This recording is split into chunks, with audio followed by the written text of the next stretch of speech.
Skyrim, A Sorcerer's Tale by Rastislav. 461, Chapter 79, Maddened Messaging. Raven's point of view.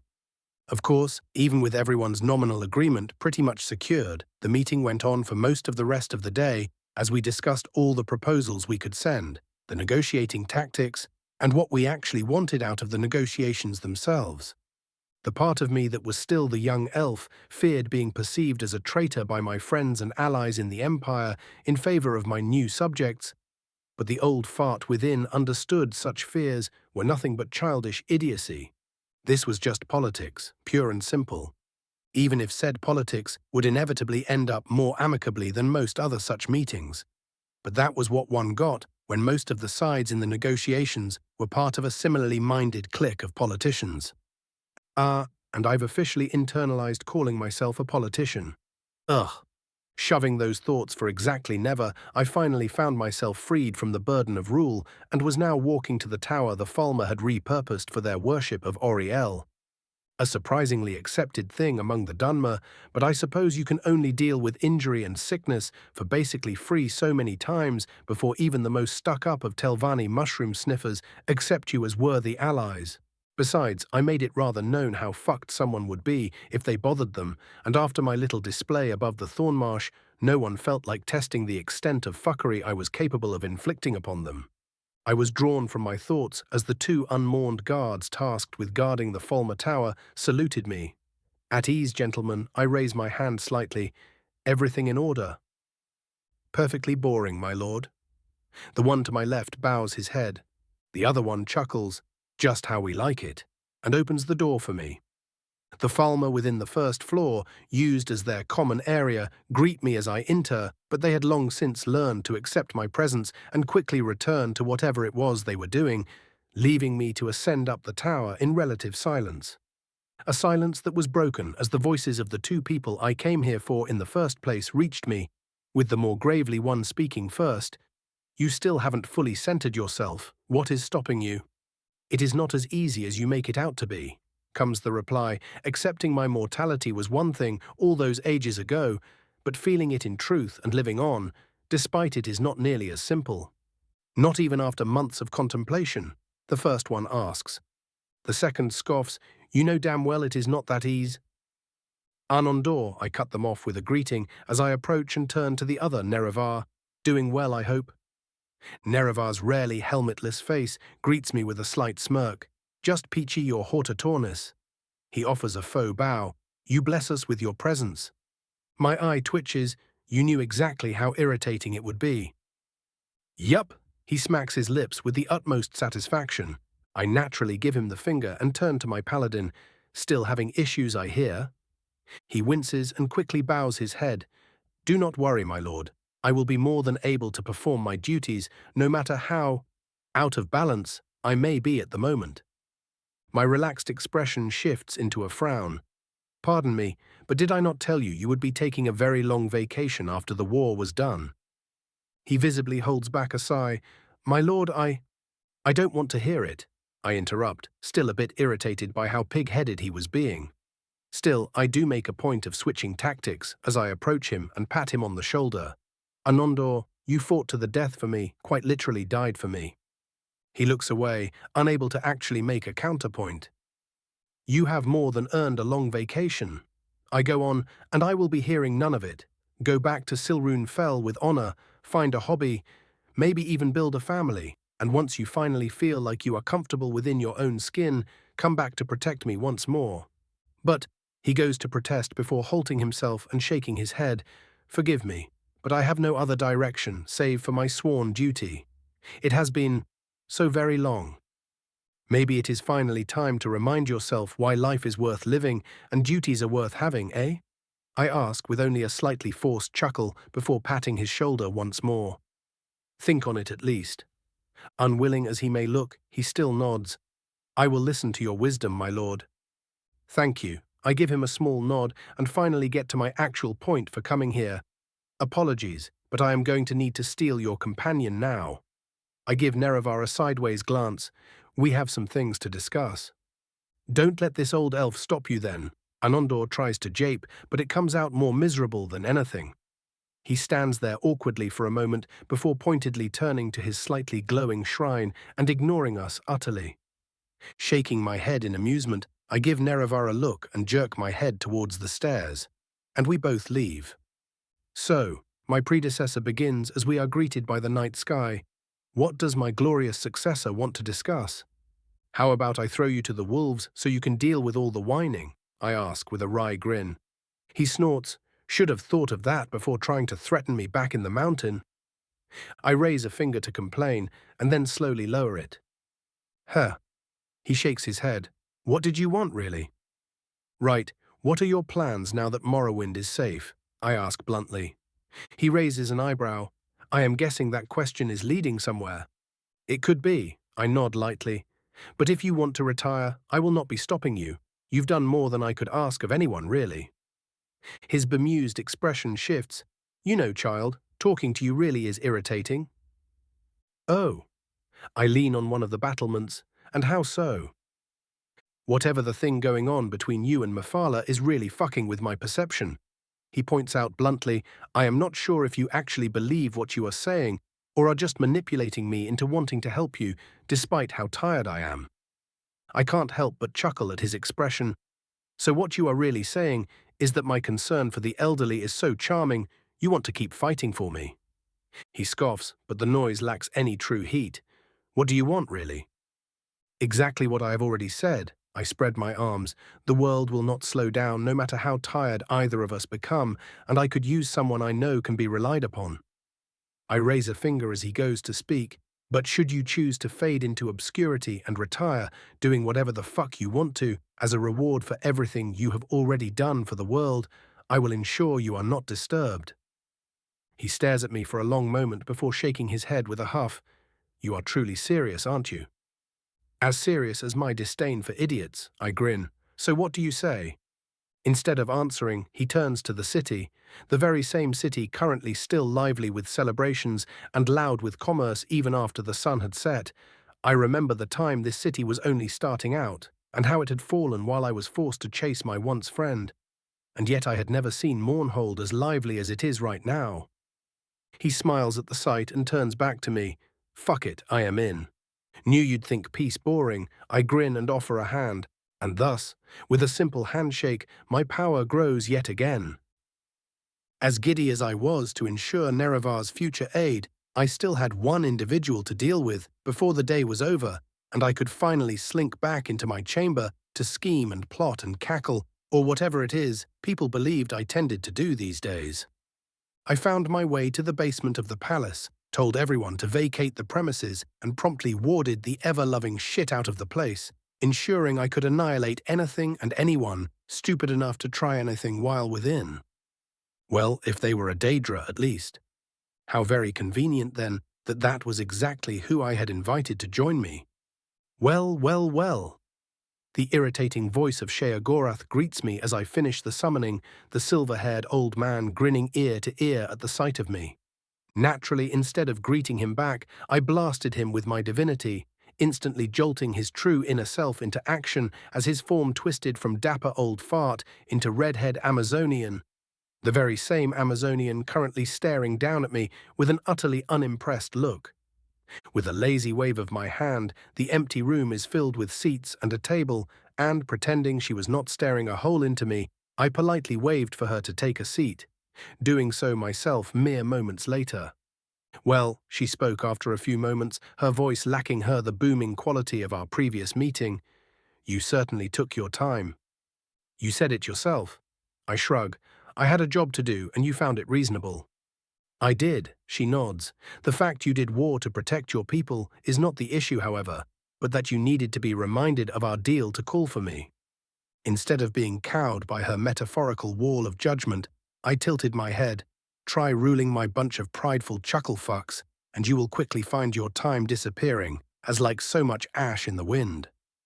Yes, yes, the eternal complaints of those responsible in power. She drawls, how very typical. My face turns utterly deadpan. The edge of her lip makes the slightest twitch upwards. I do not care to listen to your complaints, however, so let us move on to a topic we both care for. I notice her eyes taking on a familiar glint. I hear you are planning on negotiations with the Empire soon. A sigh leaves me. I am just going to pretend to not care about how you found that out. Very smart of you. The once heroine smirks down at me. But that is not my point, and you know this. What are your plans with my delightful little descendant? Here we go again. That is between myself and her. Kindly do not butt your nose. Is my blood not good enough for you? She slams the table, her eyes dilating to ridiculous proportions. Actually, you should stay away. Knife ears like yourself should watch their own business and not bother the rest of us. She nods rapidly to herself. Pinching a bridge of my nose, I dryly point out, need I remind you that your delightful descendant is part elf? She pauses, her manic energy retracting in an instant. True enough. A low groan leaves me as I let my chin flop onto my hand. Can you please control that side of you while we talk? I was half a moment from snapping you out of here just then. She makes a face as if to tell me to bring it on, but reins herself in. Very well, I will ensure our conversation is not further interrupted. Her narrowed eyes doing more than enough to deliver the unsaid. And you will keep your mouth shut about my lack of control, or. I see you can take a Daedra from a domain, but you cannot take a domain from a Daedra. I quip after a silent moment. She pointedly does not sigh at this, but I can feel the reaction in the air. Yes, getting used to that fact has been difficult, even with your short bout of help. Pretty much why I only stole power from certain forces while leaving the rest well enough alone. I say while mentally patting my sword, just imagine taking something like Molag's mace and trying to wring that thing under control. The cleansing light is a mightily useful concept. I explain further, Meridia is just a bitch about it. Ha! She lets out a bark of laughter. True enough, but do not try to fool me, boy. You stole the sword because you were furious, and would have done it no matter which of my new siblings were involved, as it should be for a warrior of any worth. Why, thank you for the praise. I grin cheekily and incline my head. And may I say, my lady, your perceptiveness is quite scary. Her grin is an almost perfect mirror of Minthara's, except utterly terrifying. Now then, I clap my hands, promptly distracting myself so that I may forget that particular association. How about we start on Project Cheeseless? I have to admit, no matter how much she glared at me for hours afterwards, making a Daedra groan in despair was more than worth it. The days following my reopening of relations with a certain cheese merchant turned death by snoo. Bait passed in a blur as council meetings became more frequent, and my own proactive actions took on a far more frantic rhythm. I passed law after law, using a mix of both practicality and morality to turn Morrowind from a somewhat meritocratic aristocracy into a meritocratic aristocracy, but with everyone fucking loving it. Which is to say, I used the massive influx of land, and that very same land's potential to ensure everyone had a chance and a bare minimum of existence in the future. Oh, I was more than aware that my idea of a modern Morrowind would take years and decades to implement.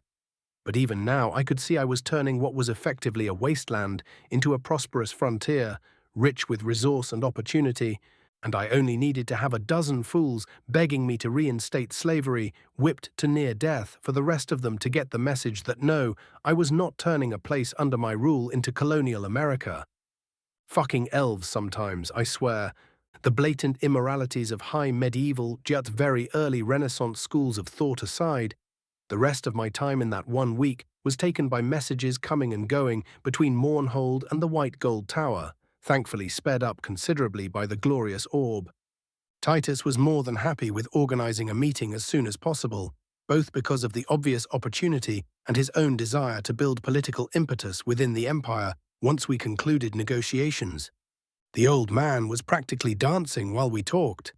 And of course, the freshly revealed Crown Princess, utterly exhausted by her position as she was just as delighted by my victories and conquests, ignoring the little fact I did not invite her, of course, and she showed it quite plainly, as her voice would have made me rather worried for the future of my bones.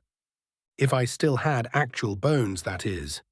My victory over physical suffering thus assured, an agreement was quickly reached and a meeting spot arranged in a place that would both favor us strategically and still offer the perception that the Empire could in theory come and go to and from Morrowind without issue. That is to say, we would meet where it all began. Kragenmore. 462, Chapter 80, Full Circle. Are we there yet? For the 1000th fucking time, Marco. She growled, no, we are not. Oh, come on. The elf whined from his seat at the back of a covered wagon. We have been doing nothing but marching for 2 days now. I am going to go mad. Ever so slowly, her gaze left his face and reached his feet, currently dangling off the same wagon he had been sitting on for the entire journey. Hey, don't give me that look, he calls out. My artistic soul is too delicate to be wasted on marching. Delicate, she snorts. Yeah, I can agree with that. He pauses before palming his face. I walked straight into that one, didn't I? Presented it with criers and ribbons. Minthara nods solemnly. It was quite sad. Marco groans and leans back into the cart. A full silent minute passes, and the bard finally breaks under the pressure of his own idiocy. Are we there, yeah? Junior, Minthara growls. Within the blink of an eye, the Ultima is dragged into the cart, never to be heard from again. The man drowns while the rest of us are in a desert.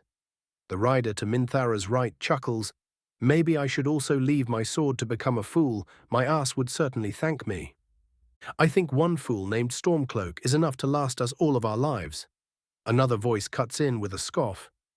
Skirnir Stormcloak slowly turns around and gives the offender a glare.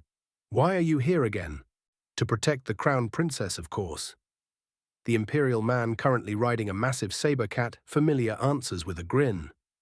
The de facto leader of the Dragon Banner scoffs, but does not respond to the obvious provocation. He instead says, I am surprised you even bothered coming, Gracchus.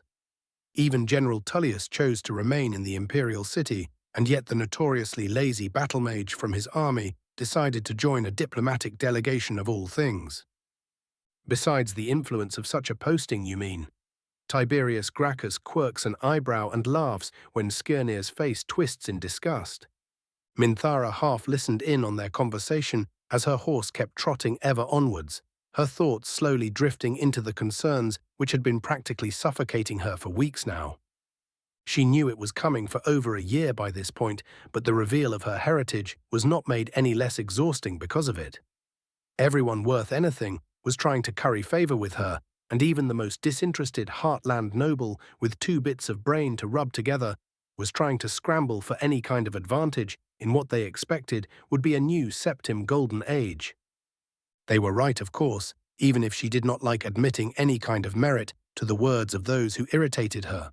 That a small civil war almost erupted as the nobles scrambled and was only stopped due to Raven's pruning last year, and her own growing influence was all the criticism she needed to direct at the fools.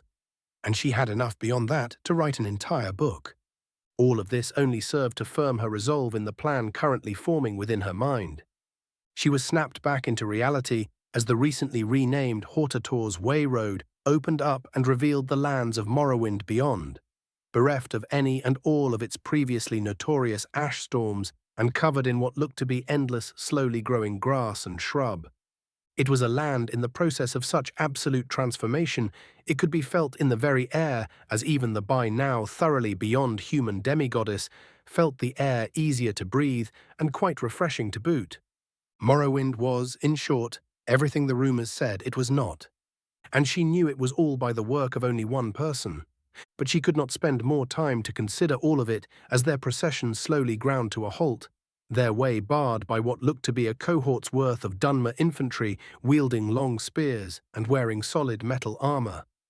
And to their front were a trio of individuals, a priest of Azura, the robes giving his position away quite easily, an imperial legate, which was self-explanatory, and an elf clad in orichalcum armor that she was pretty sure was some kind of Ashlander tribesman if she remembered the lessons she was forced to cram before Titus sent her east. What an odd choice for a welcoming committee. The moment the thought occurs, her eyes narrow. It is probably one of his inside jokes, isn't it? The group sent to receive and escort her 100 or so guards and emissaries proved themselves to be quite informative as they marched on to the city of Kragenmore, the Azuran priest being a veritable fount of information as he accompanied Raven for most of his pre-crowning journey. Minthara was quite impressed by all she heard from the outside perspective, but she also spent most of the way to the city with her expression flat and her eye twitching. How dare he have fun while she suffered? Still, she would not spend her entire trip bemoaning her fate and instead focused on being productive by interrogating the legate and what remained of his cohort on every single detail of the war. She found it odd how the priest tended to exclude events, not featuring Raven from his retelling, but chalked it up to fanaticism easily enough. The legate's somewhat dry report was far more informative anyway.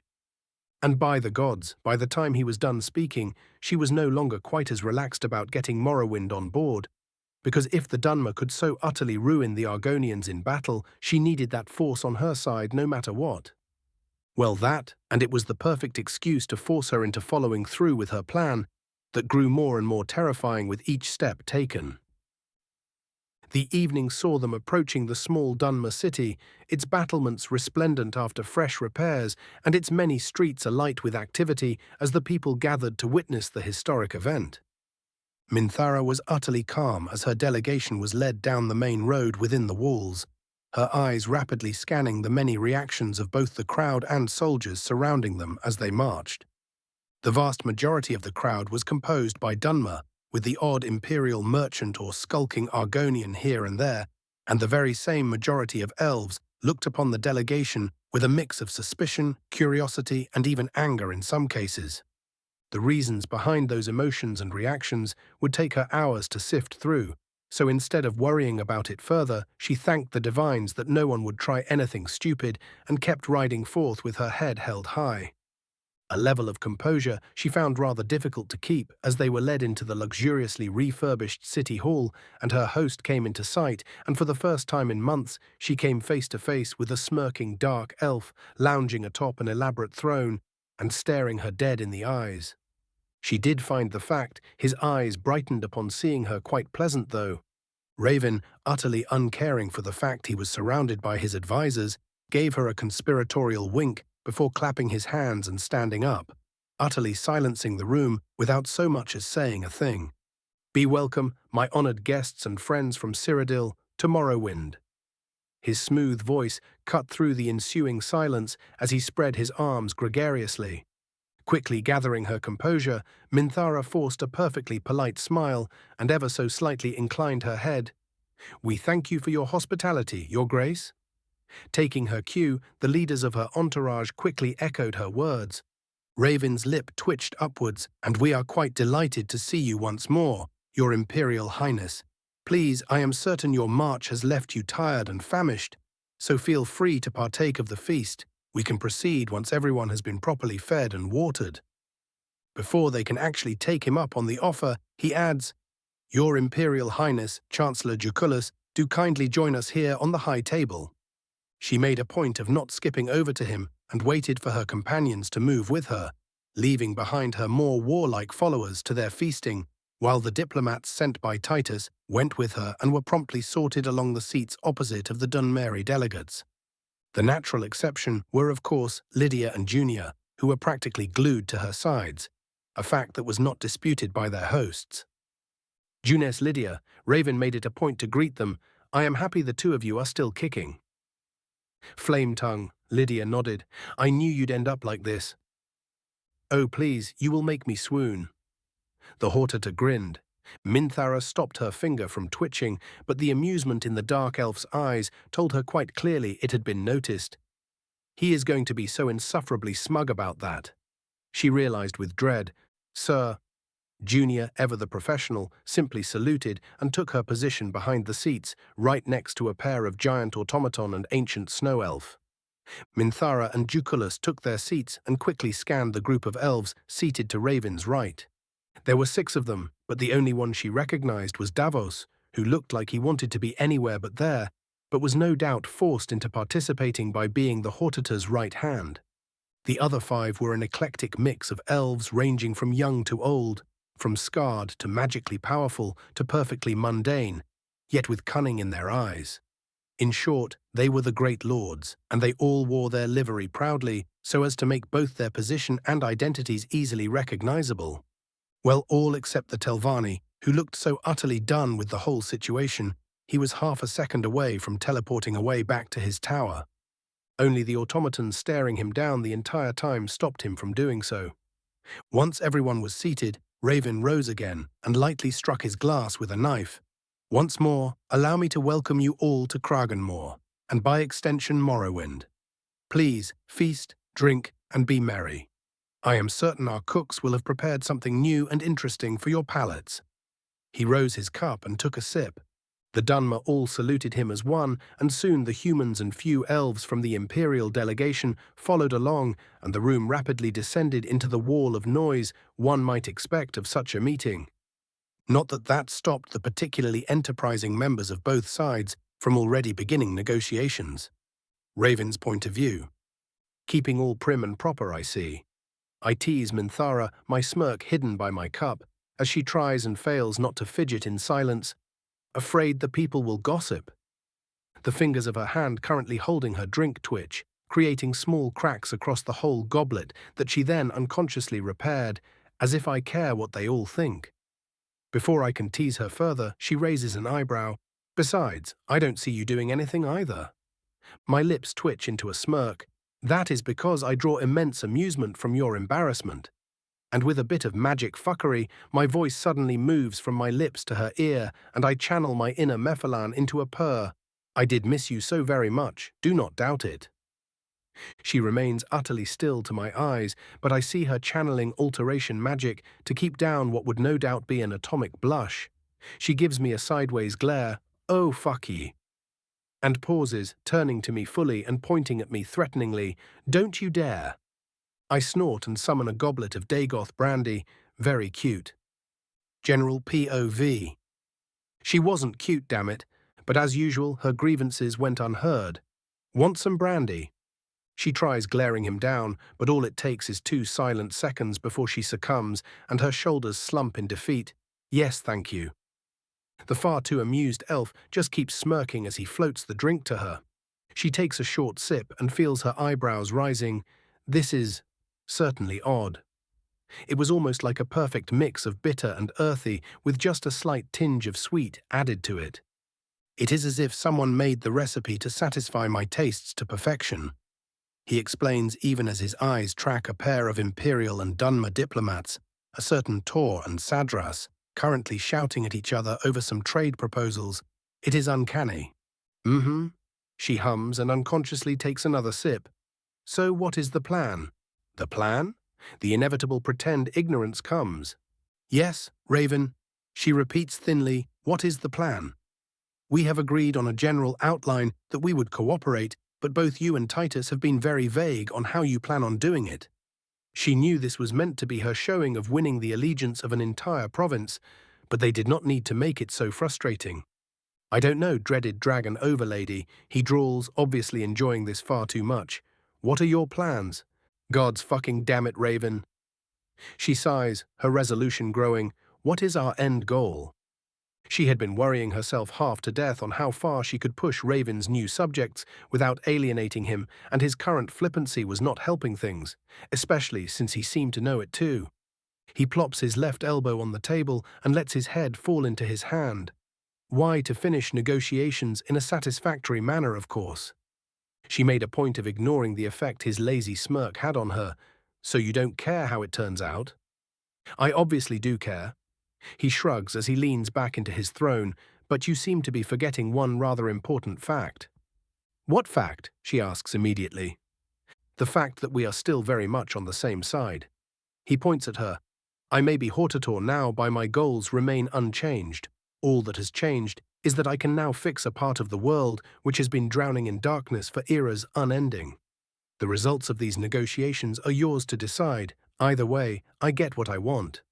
So what? She snaps at him with a hiss. I am supposed to prove myself. Raven snorts, and before she can grow truly furious, raises a placating hand. Oh, please, Minthara, you have already proven yourself to me many times over. She blinks and fails to stop the dusting of pink from overtaking her cheeks. So you don't have to worry about that, he smirks. What you do need to worry about, however, he points an open hand to the crowd, is proving yourself to them.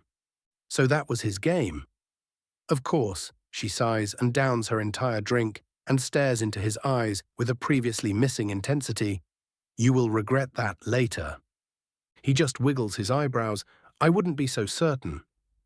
But this time she does not react, and their conversation slowly trails off, the admittedly comfortable silence lasting for some 20 minutes before Raven once more stood up and signaled the start of the negotiations. And with that, hours passed as the most persistent bloodhounds of both sides descended upon each other with such an intensity even Dagon would be impressed.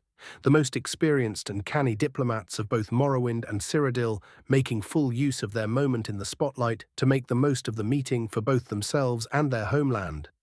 Multiple proposals were presented from both sides, anything ranging from full integration to absolute autonomy to a straight-up Confederate alliance. Both sides kept voicing their own grievances and concerns, trying to get any kind of advantage possible, and holding nothing back in their attempts to do so. Raven found it all delightfully entertaining, as the levels of snide and sarcasm between the barely polite diplomats reached such deep and convoluted forms. Even he was impressed and kept raising his glass whenever someone said something particularly vile, yet veiled in perfect decorum. The two leaders spoke rarely, only really doing so to clarify certain misunderstandings and voice absolute conditions that would not be negotiated on. Their voices and presences serving to keep everything on track and to stop the more hot-blooded amongst their subjects from taking things too far. The two things everyone agreed on immediately in principle were increased trade and an alliance against Alinor. Everything else was negotiable. By the time the sun set, the details and nuances of the renewed alliance had reached such a mind-numbing level of complexity. If they were to be put to paper, it would turn out as a comically oversized scroll the length of the chamber they were currently occupying. And Minthara found she had had well and truly enough of the squabbling. The Crown Princess of Tamriel stood up and allowed a bit of her true presence to show, utterly shutting up everyone in the room and drawing some very hostile looks from some of the more prideful Dunmer. I see we are getting nowhere with all this, she states, accusing both sides equally. We all wish for a better future, where we do not fight each other simply because we share borders. We all wish to be free of the ambitions of the Thalmor, and we all wish for our peoples to prosper. Am I wrong? Or are there fools with ambitions beyond their means still among this gathering of the worthy? Her voice, ever so slightly tinged with the Thuum, rings out and is greeted only with dead silence. You were given an opportunity to come to an agreement, but I see that you have all lost yourselves in the game at the expense of our true goal. She glares and her expression firms, and so, as the Crown Princess of the Empire and Blood of Akatosh, to our staunch friends the Dunmer I offer this. She faces the 5 great lords and one right hand. Morrowind will fully integrate itself into the Empire. The Dunmer will be given all the rights and accompanying duties bound to the citizens of Cyrodiil, Skyrim, and High Rock. A few of the Dunmer look just about ready to jump up and start accusing her of treating them like dirt.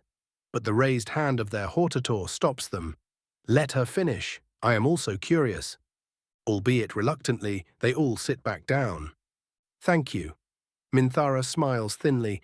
In return for my demands of your loyalty and service, I offer you the ultimate privilege. She pauses before turning and staring Raven dead in the eyes. I offer you a throne beside my own. She will admit she rather liked how he completely stilled at that. Raven's point of view. So that is what she meant. Well, fuck. 463, Chapter 81, A Scorching Rebuke. Raven's point of view. The world slowed down as my mind raced for the appropriate reaction. On the one hand, her proposal, both literal and figurative, was the perfect political move that would both pacify the Dunmer into accepting her to them disadvantageous terms, and also serve as a massive stick to beat her human discontents with my sheer reputation and the dread my name tended to cause to those who had a reason to fear me. On the other hand, the smug little shit just stole my shtick and forced me into an uncomfortable situation where I had to make a decision I was nowhere near close to actually making anytime soon. Scorch finds this is the exact moment to cut in with his own particular brand of bird-brained wisdom. "Oh please, Pops, all I am hearing is, wah, I am such a pussy bitch and can't own up to my own actions." Per fucking lease, you knew damn well how it would end, so don't even try to puss out now.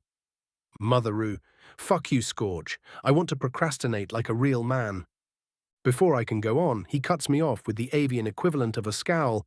"And what happened the last you waited too long, you absolute bitch?" The world slows down even further as I feel a wave of pure fury almost overtake me and incinerate everything around me. "The fuck did you just say?" "You heard me, you bitch." Scorch somehow manages to stare down at me from within my very own magicka. "Don't give me that fucking look. I am you, and I know damn well where you fucked up." "Fuck you." "Nah-uh." "Yeah-uh." "Nah." His response pauses, both of us mentally facepalm. What the fuck are we doing?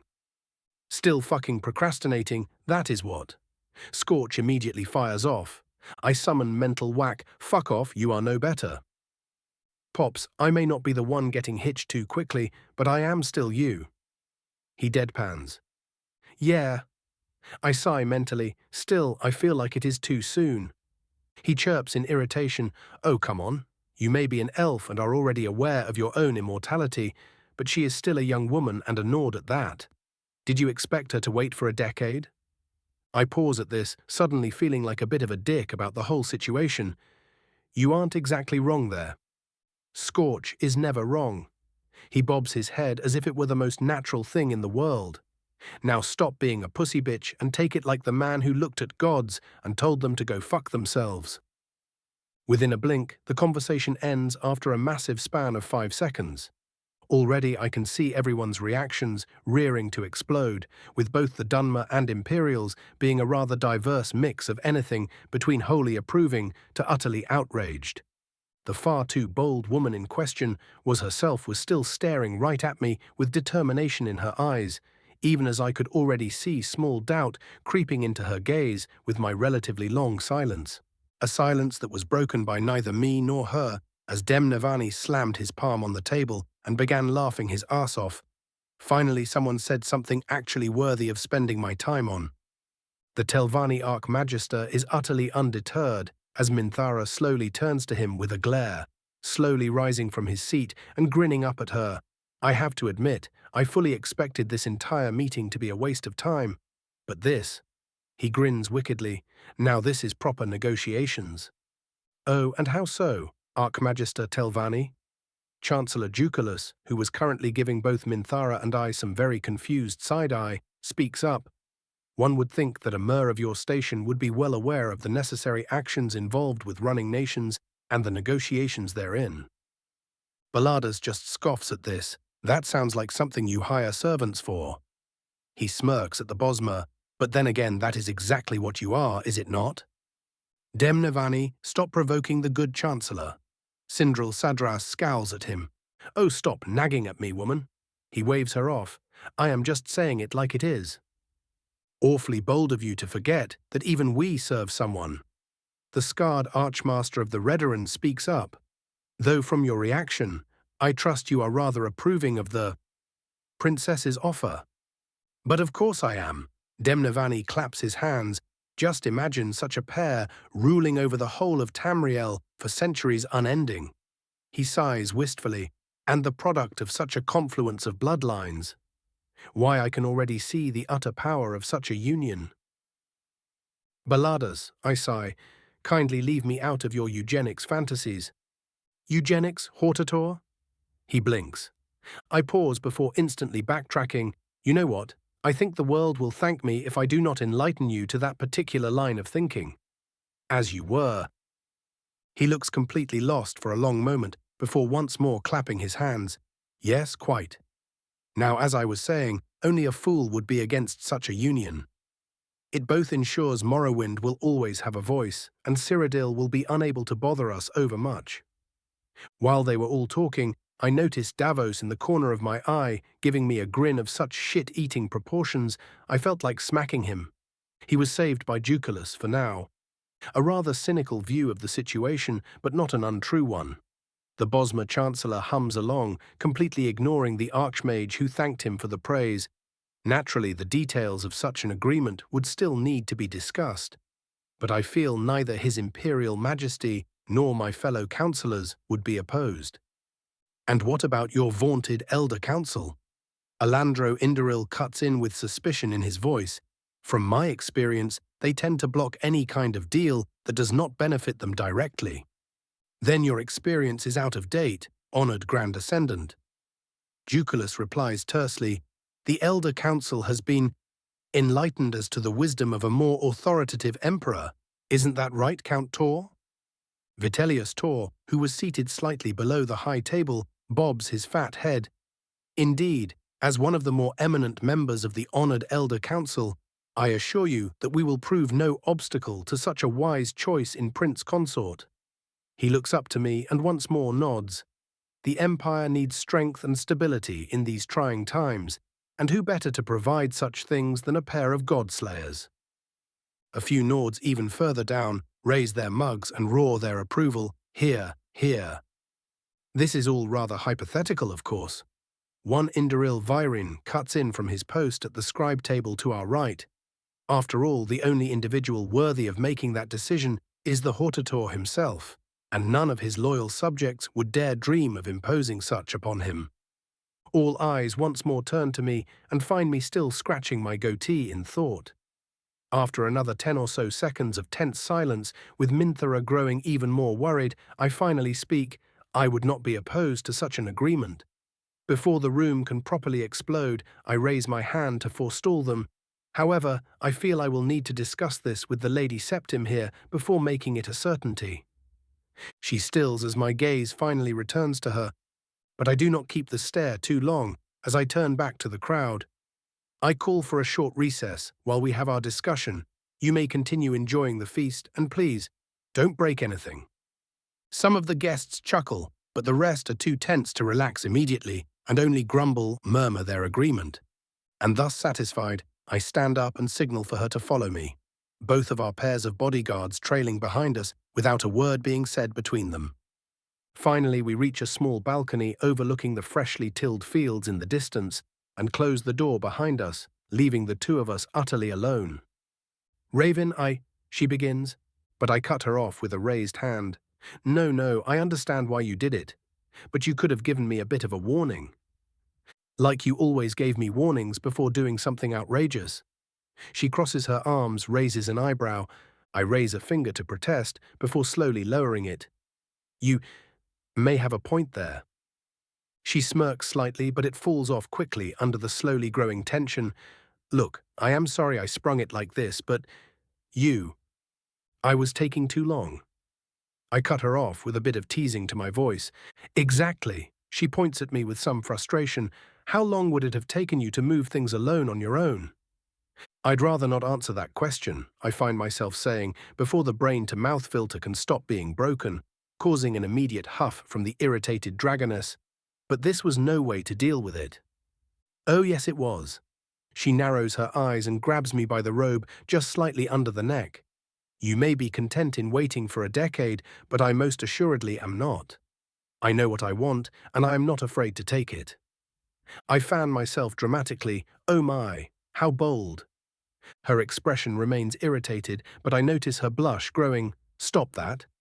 She growls. Stop what? I pretend ignorance and smirk. Putting you on the spot and making you uncomfortable? Well, maybe you would not have to be put on the spot if you didn't behave like some reticent princess. She huffs and lets go of my robe. Seriously, isn't the man supposed to be the aggressive one? Oh? I quirk an eyebrow and teleport in such a way as to be directly in her face, grabbing on her chin in the process and leaning into her ear. Would you prefer something like this then? She says nothing. What now? Cat got your tongue. I go on as she begins shaking slightly. Nothing to say. Shut up. She mumbles and tries to shove me away with far too little force. She keeps mumbling something about an inconsiderate twat, but that must of course be someone other than my magnanimous self. Also reticent princess? I raise an eyebrow. Someone has been reading, I see. Missed me that much? She takes a short breath and looks up to me, her entire face nearly as red as her hair, even as she grows slightly more confident as the realization strikes her, I am still not hearing a no. My lips twist into my signature smirk, because irked as I am, I never planned on saying no, and I lean into a kiss, something she reciprocates immediately. After slightly too long a make-out session, she finally pushes me back slightly and in a complete change of demeanor slightly pumps her fist. Yes. I can't help but chuckle at the image Nords. She stops her little celebration and gives me a dry look up and down. Elves. Look as much as you like. I grin with arms spread. It isn't anything you haven't seen before. She huffs, visibly holding back. We should go back soon, so stop that. All I do is grin. Make me. And oh boy, was that a poor choice of words. General POV. Lydia of Whiterun felt like fidgeting on her feet as she felt the wall behind her slightly tremble, for reasons she found as evident as they were discomforting. Truly, my lord works fast. The Falmer paladin looks part disgruntled, part impressed. Our master's prowess surpasses the rest of the meat in all things. The massive automaton boomed, his success in your odd fleshy rituals should be no surprise. Lydia gives the two of them a dry look. Seriously? The automaton looks like he is about to elaborate on his master's prowess to a far too great extent, but is interrupted by a surprisingly amused junior who pats Lydia's shoulder. Leave them to it. We have to kill the time somehow. And oh boy, did they kill some time, standing there for a full 2 hours before they felt the overwhelming ward that had sprung up at the beginning of the private meeting slowly dissipating and saw the door to the balcony open up. Out walked a rather sunny-looking dragonborn and an eternally amused Hortator, the princess's tucked into her now apparent fiancé's elbow. Ladies, gentlemen, Raven greeted them all with a light smirk. Apologies for keeping you all waiting. Minthara says nothing, still far too content with her existence after being denied for months. Akulakan looks like he wants to say something, which is then instantly caught by Lydia, who against her better judgment cuts him off. We really should be going back to the meeting. We had to distract a dozen messengers by now. Raven's amused expression told her he caught everything, but he still nods, and so they walk back to the gathering, showing an utter lack of care as they walked into the chamber, arm in arm, and reveling in the ensuing chaos. 464, Chapter 82, The Solstheim Issue. Raven's point of view. As decided as the two of us may have been by the end of our talk, the actual negotiations still took hours after we returned, even if everyone could easily see things were a done deal. There was some grumbling from my subjects about the whole Minthara being a human thing, but even in Morrowind, her deeds and power had a reputation, and when someone can shout a mountain off the map, people tended to forget about such little details as racial differences. That, and they knew better than to tell me what I could and could not do. Still, most of the actual negotiations had to do with migratory rights and trade, as since Morrowind was now on the rapid route to prosperity, people were already getting ideas about settling in the current land of opportunity, as it were. And as much as I'd have liked to just grab any potential hard worker looking for a new lease on life, I still had to somewhat respect the opinions of those under me, and so while I managed to permit some very minor human immigration, most of the actual permissions were focused on the Dunmeri diaspora, whom I pretty much gave carte blanche to return and claim the land I offered to the rest of our people. As far as trade went, both sides agreed to massively reduce tolls on each other's goods for the duration of 20 years, so as to give the new landowners a chance to build themselves up on the cheap. It was a very simple decision in both idea and practice, as lower tolls would mean traders would be able to offer their goods at much lower prices for the same amount of profit. And while I totally expected some idiots to try and use the chance to just make more money, I had confidence that they would be outcompeted by those with more capability for long-term planning. Well, that, and both the Sadras and the reformed Kamona Tong would be following my directions, and they would definitely keep their prices to a reasonable level simply because I could punish them much more harshly than some random trader. Mostly because, objectively speaking, minor traders' lives weren't treated as all that valuable, so even if I offed them, it would still be considered minor by the smug fuckers. My economical prowess, read common fucking sense, Aside, by the time the negotiations were over, the sun had already begun to rise, and after offering everyone breakfast and giving them one final toast, I excused myself and signaled for Minthara and her posse to follow me alongside of a few of my own people. We found ourselves atop one of the conveniently cleared-out bastion towers of Kragenmore, the very same tower I remember planning out the siege, now that I think on it. Having made sure we were not being observed, I finally turned to everyone, focusing on Minthara, and bluntly spoke, "An issue has cropped up that is going to be taking both of our attentions for a time." "What is it?" she asks immediately, sounding almost excited about the idea. First, I raise a finger and look to Davos. "What do we know of Solstheim? The little island up northwest?" The elf, currently leaning on one of the battlements, asks, "Not much besides some issues with their local goblins from what I know." He shrugs. "It wasn't really a priority, so that is all I've got." "Solstheim, you say?" Savos perks up. "I think we received a request from aid from them at the college. No one was truly interested, but Phineas's apprentice wanted to test his new prowess and chose to go after some goading from the old bonehead." "When was this?" I ask with a slight frown. Savos hums, shakes his hand a bit. "Around 2 weeks ago?" I give him a pointed stare. "And you did not think to tell me?" "What do you want me to say?" He gives me a dry look. "We were on the eve of battle, and distracting you with something relatively minor is not something you ever told me to consider." My retort pauses in my throat. "Yeah, that's fair." "Pardon me, flame tongue." The voice of one Skirnir Stormcloak joins the conversation, the Nord looking rather confused with the entire situation. "But would you please stop being cryptic about the situation and actually tell us what the problem is?" "Yeah," Marco drawls from his seat atop a battlement. "I am sure this is all kinds of entertaining to you, but the rest of us mortals are getting worried." "That sounds like a you problem," I fire back, and before Minthara herself can interject, I raise my hands placatingly. "But yes, I will tell you now. I have reason to believe there is some Daedric fuckery of the highest order going on there, and that it will become a much greater problem if not dealt with soon." The group reacts rather predictably, as all of them suddenly grow much more tense. It is Savos who breaks the ensuing silence. "And how problematic are we talking here?" "If my hunch is right," I ask aloud, "it could easily fuck the whole world over if it goes catastrophically wrong, seeing as it involves a certain tentacular lord of knowledge and his pet dragonborn."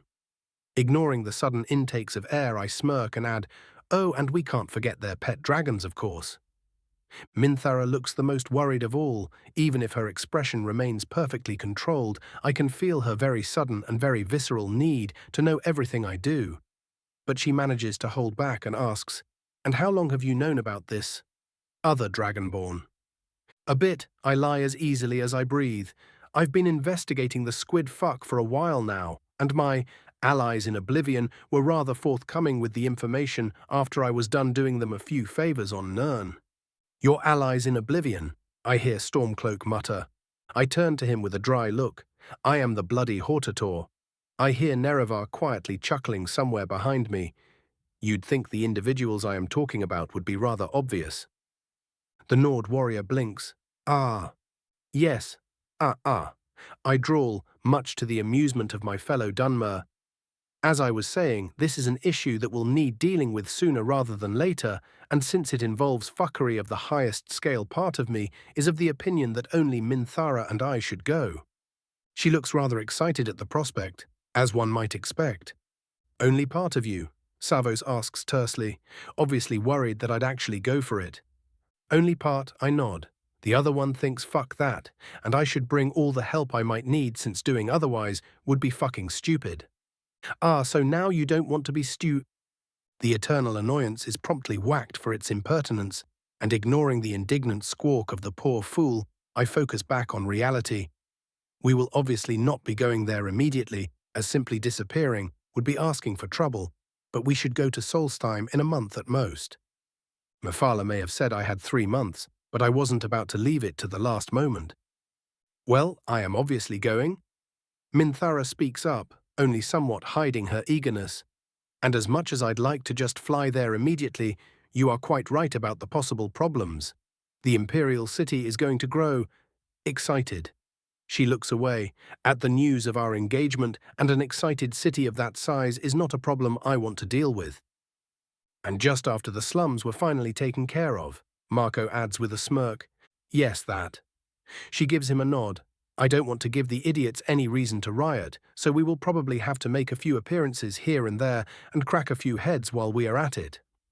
Guess I will be employing both the guild and Hasseldor sooner than I expected then.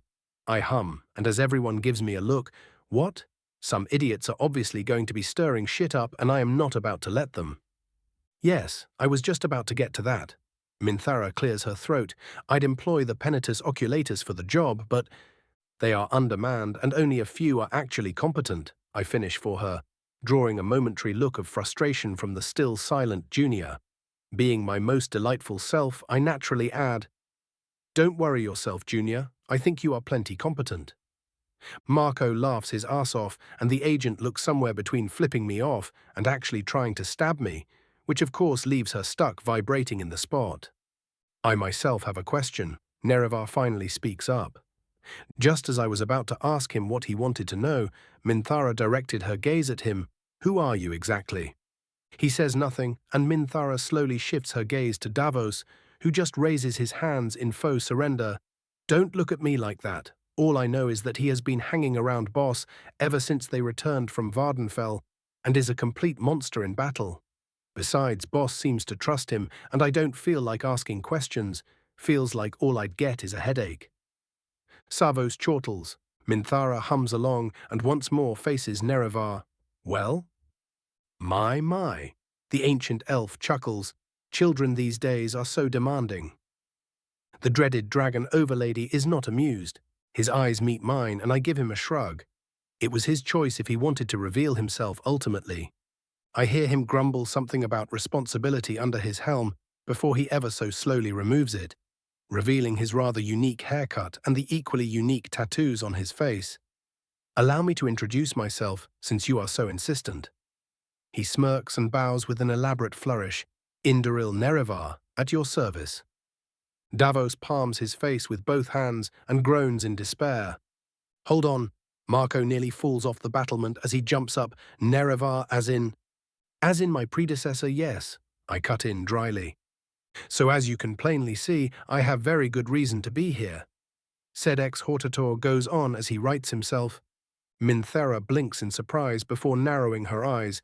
Hold on, if you are who you say you are, then why not take my rightful place? He asks with air quotes. She nods yes. Because I've long since grown tired of dealing with the problems of others. He simply shrugs and points his thumb at me. Besides, your man here is obviously doing a much better job than I ever could. I even wanted to retire, but the youngster convinced me otherwise. I thank you for helping him then. She gives him a thin but genuine smile, to which he just inclines his head. And then she turns to me. So you managed to convince the first hortator that you would be the better choice. And to top it off, then had him follow you and did not boast about it. Does that really surprise you? I quirk an eyebrow. No. She shakes her head. I wanted to say that it all tracks. Why, thank you. I grin and bow dramatically before turning to the rest of the crowd. We will be going into more detail once we return to Kyoradil, but does anyone have any pertinent questions that need immediate answering? How long do we have at most? Davos asks immediately, now completely ignoring Nerevar's whole existence like he was the plague. 2.5 months, I'd say, I answer conservatively. So just over a month-long operation. See to the planning if you would. Sure thing, boss, he nods.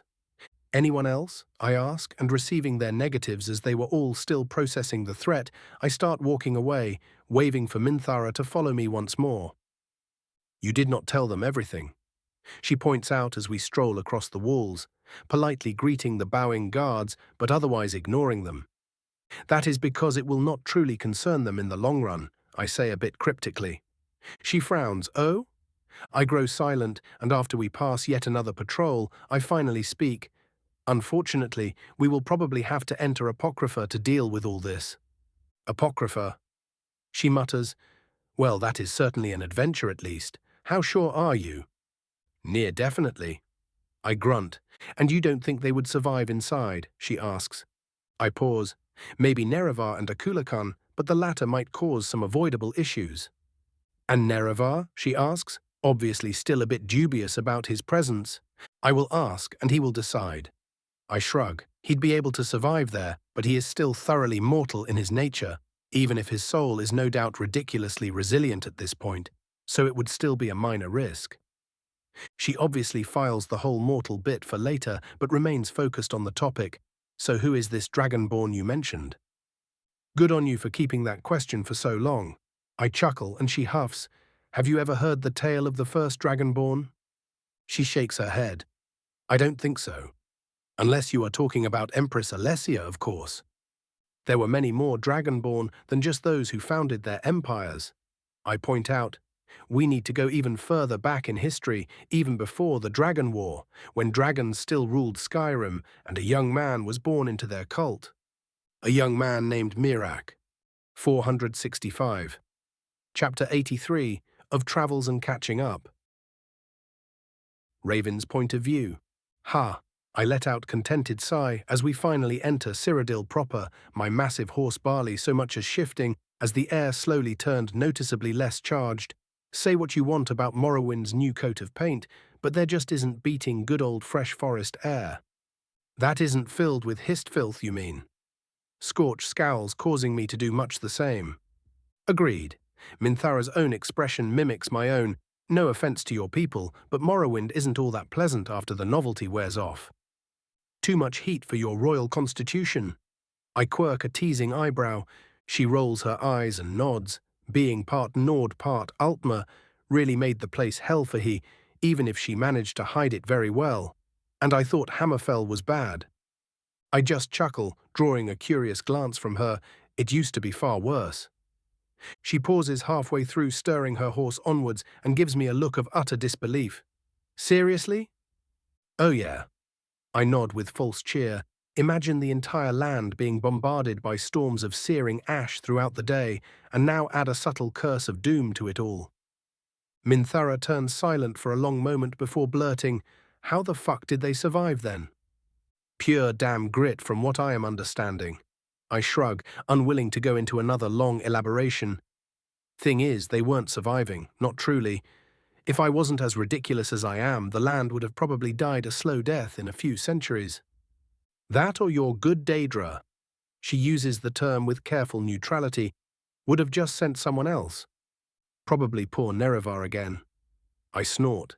Minthara, who had been at least somewhat informed of Nerevar's experiences during the first leg of our journey, shivers. They really did not hold back with him, did they? It is probably better that you don't know just how right you are. I shake my head with a bit of disgust. Oh, I knew it was mostly Azura, but that was exactly the point. It was mostly her, while her two colleagues did nothing to stop it. Really nice to be reminded of just what kind of creatures I am dealing with on a nearly daily basis. Most excellent for my beauty sleep even. Best not allow myself to grow too relaxed around Mephala. Her whole thing is worming her way into people's minds after all. Shaking the discomforting thoughts away, I focused back on the road.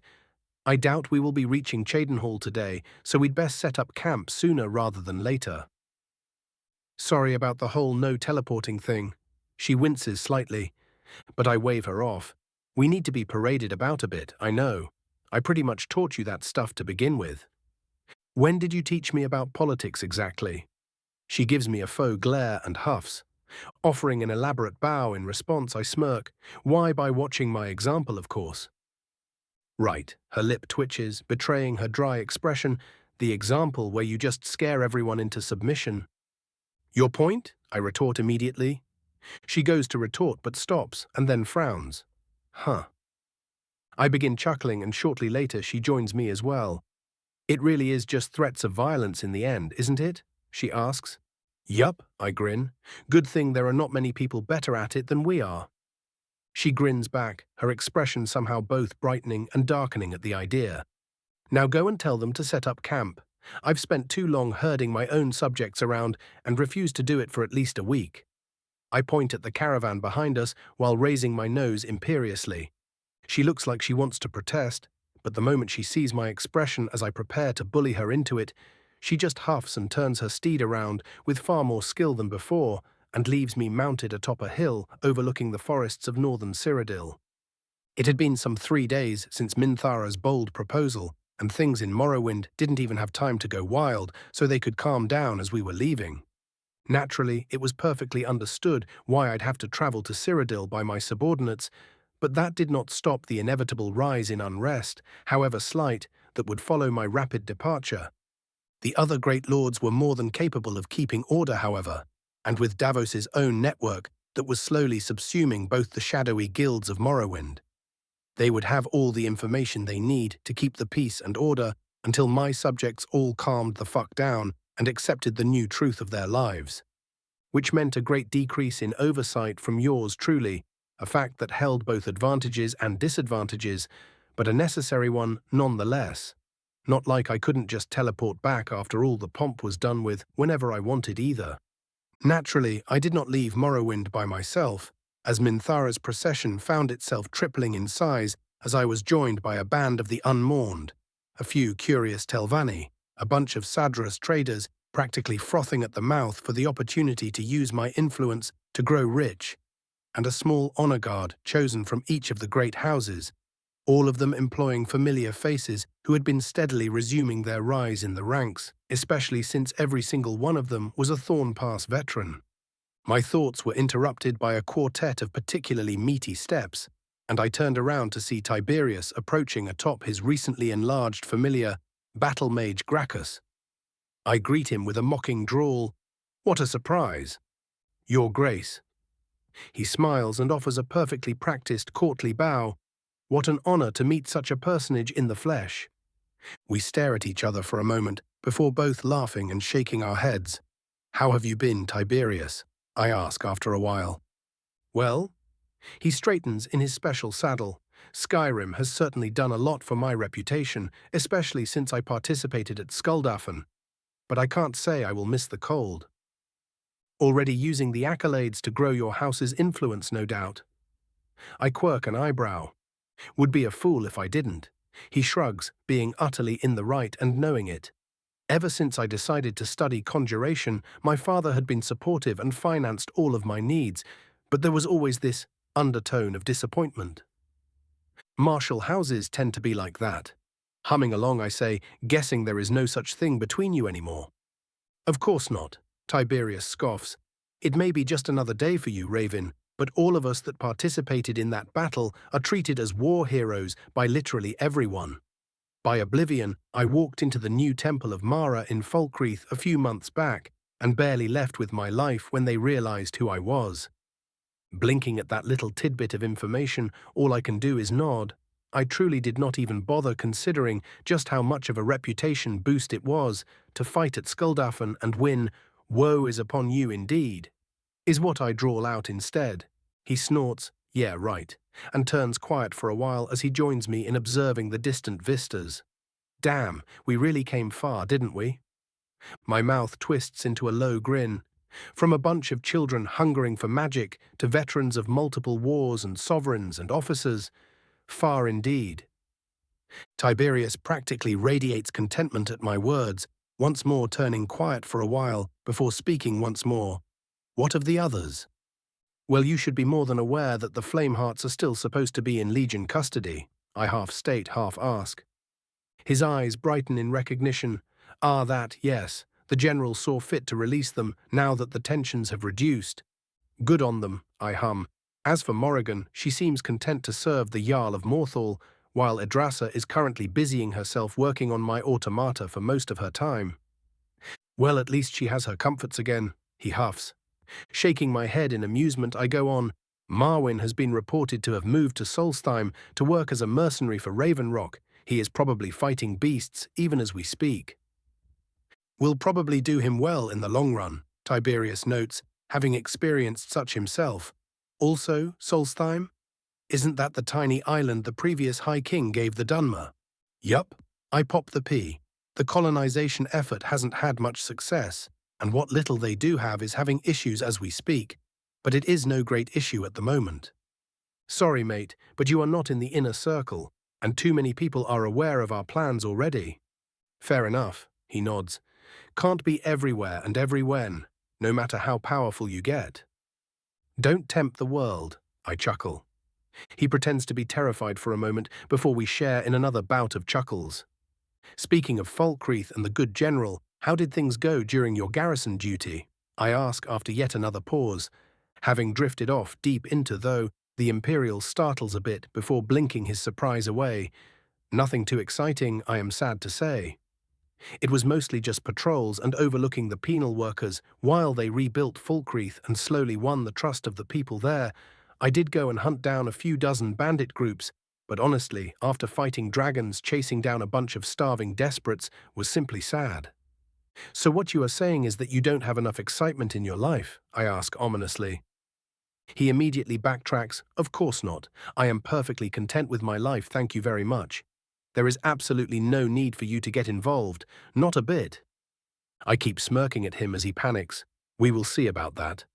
Shit, he hisses before noticing my amusement and rolling his eyes. You never change, do you? Fuck no, I snort. Of course. He deadpans. Anyway, Falkreath has been mostly rebuilt by now, or the living spaces at least. The walls will be taking a much longer time, but I hear the mistress of infrastructure has been conjuring some interesting plans for the place, so they should get their chance to prosper no matter what. She does indeed have some plans, I confirm rather easily, much to his utter lack of surprise, but I don't feel like elaborating on that, so I go on rather cheekily. Tell me something interesting you experienced while up north. I've been dealing with too much politics, and as happy I am for Torrig's successes, I am this close to pulling my hair out. The Imperial gives me a long look before chuckling, sure thing, so long as you do the same. But of course, I drawl, and then proceed to spend the following hours sharing anecdotes with my old schoolmate, while he told me of the many feasts the Nords rebuilding Falkreath had organized, and of their inevitable consequences and aftermaths. So much time did we waste, in fact, that the sun had begun to set before the sound of music began spreading through the center of the freshly built camp, and the two of us went to join the rest in their revelry as Marco revealed yet another admittedly impressive song of his. The fact it was a rhyme about a certain dragoness being too bold about gathering things for her hoard was just a nice little coincidence, of course. Her embarrassment was well worth the bribe. 3 days later, we once more approached the Imperial Isle in the distance, the white gold tower having long since pierced the horizon beforehand. Our caravan was as jovial as it was when we first left Morrowind, with even the Ashlanders growing excited at the idea of exploring the lands, especially after being given their just rewards for the war in addition to their respectable salaries. Probably should make a rule about no whoring now that I think about it. Letting soldiers in my employ get up to such idiocy would probably reflect rather poorly on me, wouldn't it? Well, that was for tomorrow's Raven to worry about. Today's Raven had to deal with the official reception Titus had prepared for the Hortator of Morrowind, with all the pageantry and ritualism involved in such a meeting. Even the mere thought had me wanting to break shit, and we weren't even across the bridge yet. Sigh. 466. Chapter 84. Questions of Authority. Raven's point of view. My fingers massage the sides of my head as we trudge into Titus's council chambers, and here I thought my own people were bad. Said Emperor's amused chuckle was swiftly followed by a pat on my back, though his expression told me he was enjoying my suffering a bit too much. Oh, come now, young man, you two are heroes to the people. You knew what was coming when you accepted such a bold and sudden offer. Minthara responds before I can, and let everything stretch out for years. She shakes her head, hiding her own tiredness pretty well. No, a bit of annoyance right now is much better than dealing with over-ambitious idiots proposing to me every second day. And you thought to redirect them at me instead, I ask, and she beams. How honored am I to bear such a sacrifice? I drawl, causing Titus to let out another chuckle of grandfatherly amusement. There, the old man says, as we all take our seats. I am sure you will get over it. The Crown Princess, Marshal Valenicus, who had been following along with the rest of the council, puts emphasis on the title as he speaks up, is right in that this is best dealt with sooner rather than later. Not caring one whit for social pressure, I direct him with an amused expression. Already reminding me of my place, are we? Before he can respond, the Lord Admiral cuts him off. "Let it be, Valenicus. We are all on the same side here, and the Honourable Hortator has made his position rather clear through his actions." I give the cheerful man a quick nod of thanks. "Very well." The military man seemingly acquiesces, but immediately goes on. "But you all cannot be foolish enough to believe this will not cause issues. Yes, we are all aware there are fools denigrating Her Highness's heritage." The bald archpriest voices with some disdain. "Having an elf anywhere near the throne may not be illegal, but it is definitely not traditional. Especially when you take into account the history of the Alessian dynasty." I allow. "Just so." The priest nods. "However, I, for one, am not against this match." He draws some mildly surprised looks from a few among the council. "We are all of the Aedra, and such foolish things should not divide us when our goals are the same. Peace and prosperity for all." "Growing soft in your old age, Herjolfa." Valenicus jabs before shaking his head. "I am not saying I am against it either, just pointing out the obvious." "And we thank you for your observations." Chancellor Ducalus faces him with a wooden smile. "However, you should know well how advantageous this is for tying Morrowind, and more importantly, its absolute ruler, is for our cause." "Why, thank you." I fan myself dramatically, quickly getting my hand yanked down by Minthara. "At least take this seriously." The marshal gives me a pointed look. I pause for a moment before frowning. "Who shat in your soup today?" The room grows silent for a moment, before Alakim, Titus, and Herjolfa are forced to hide their snickers. The man's face contorts in anger for a brief instant, but he shows impressive self-control by forcing it down. "Cease your pointless japes. I serve the Empire first, and some of my legionaries have expressed their concerns to me. I merely give voice to their potential dissent." Minthara lets out a small sigh at this, and I am certain that has nothing to do with the fact I have rejected many a proposition from those very subordinates. It must all be a terrible coincidence that it is now that you voice this. The older man blinks at her before visibly holding back a groan. "Ha!" The archpriest barks a laugh. "Growing senile in your old age, Valenicus?" While I am certain this is all kinds of amusing, Ducalus once more attempts to reassert order. "I believe we have many more pertinent subjects to discuss." "Indeed." Titus suddenly turns much more serious. "Our loyal subjects are naturally not against this arrangement, as everyone can respect a strong and stable throne. But," he raises a finger, "we must also seek to placate those whose opinions may yet be swayed, and so," he pauses for dramatics and grins, "we must discuss the wedding." Minthara groans. "In the end, it was decided that our wedding would be held a month from now. Rather rushed, in my opinion, and surprisingly even in Minthara's, but in uncertain times it was best to deal with things promptly and not let something interfere. And while I was confident in facing most challenges, the people were not, making the times anything but certain for them. We wisely left the actual organization of it all to the Senecal, the Altma Dunma hybrid woman looking just about ready to murder me with her inanities on decorum, since I was now technically under her purview. She was thankfully held back by the fact the meeting was not yet over. The next thing of import was the naming of the ruling house, and we also came to a quick agreement there, as there was no reason to create a truly united imperial house, and we instead settled on simply giving the two of us and any potential children the rights to use all three houses interchangeably, with the primacy of House Septim. The Septims would no doubt be the most important of these, obviously being the titular house of the Empire. Usually a sting at the pride of anyone without sufficient belief in themselves and their worth, but I found it reasonable and did not contest it. The Medes, even if some may disdain them as a mere transitory name unworthy of such considerations, would still be given the same import in the future household, a way to honor a man who would give up what most would murder millions for. Though admittedly I would probably not be caught dead using this one, Titus was a good ruler and we talked often, but nowhere near often enough for that. And last but most certainly not least, my own house would naturally be next to the Septim name due to my current influence, even if obviously less important than the Septims in the eyes of most of the masses, and I was once again perfectly fine with that. The next Lord Dagoth, should I ever retire or die permanently, would simply be able to take the name on fully if they were worthy of it, and that would be that. One small consideration was given to me as the imperial banner, when representing the ruling family, would be modified so that the dragon would have a small diamond slit upon its forehead, in the shape of the amulet of kings, and looking akin to a third eye. A certain imperial obviously grumbled a bit, being the old and proud veteran type, but once Minthara agreed to the idea and told him he could not change it, he wisely shut up. Maybe I should have him watched. His antagonism isn't anything surprising, even if we were amicable before, but the suddenness is a bit off.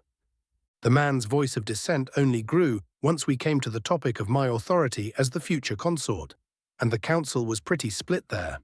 No one was quite so foolish as to try and make the position utterly powerless, but there were some obvious attempts at limiting me in the future.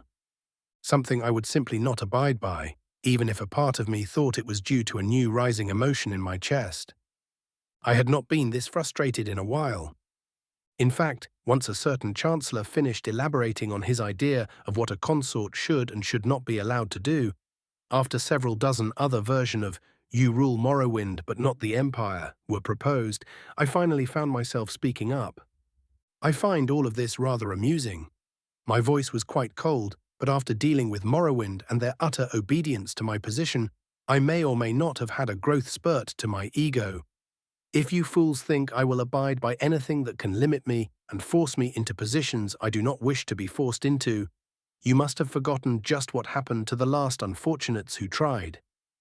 Duculus holds back a wince, obviously catching on to my implication on the numerous rumors of what happened back in Black Marsh. You have to understand. I have to do absolutely nothing. I interrupt him flatly. You wish to put on paper things that are understood implicitly, and thus give fools less enlightened than those in this council the chance to believe themselves above me, that I am to somehow lock myself into balancing between being the absolute ruler of Morrowind and meek ornament to the ruby throne. Are you even hearing yourself right now? My desire for more authority was practically non-existent in truth, but so too was my disdain for anyone attempting to undermine me with what was effectively red tape. If I was to be at the top of this empire, I would much rather spend my time improving it instead of politicking like just another idiot in a line of massive fucking idiots. And what would you propose? Titus asks, irritated both at his counselors and myself in equal measure, if for differing reasons. Speaking frankly, I ask. He nods. Speak your mind.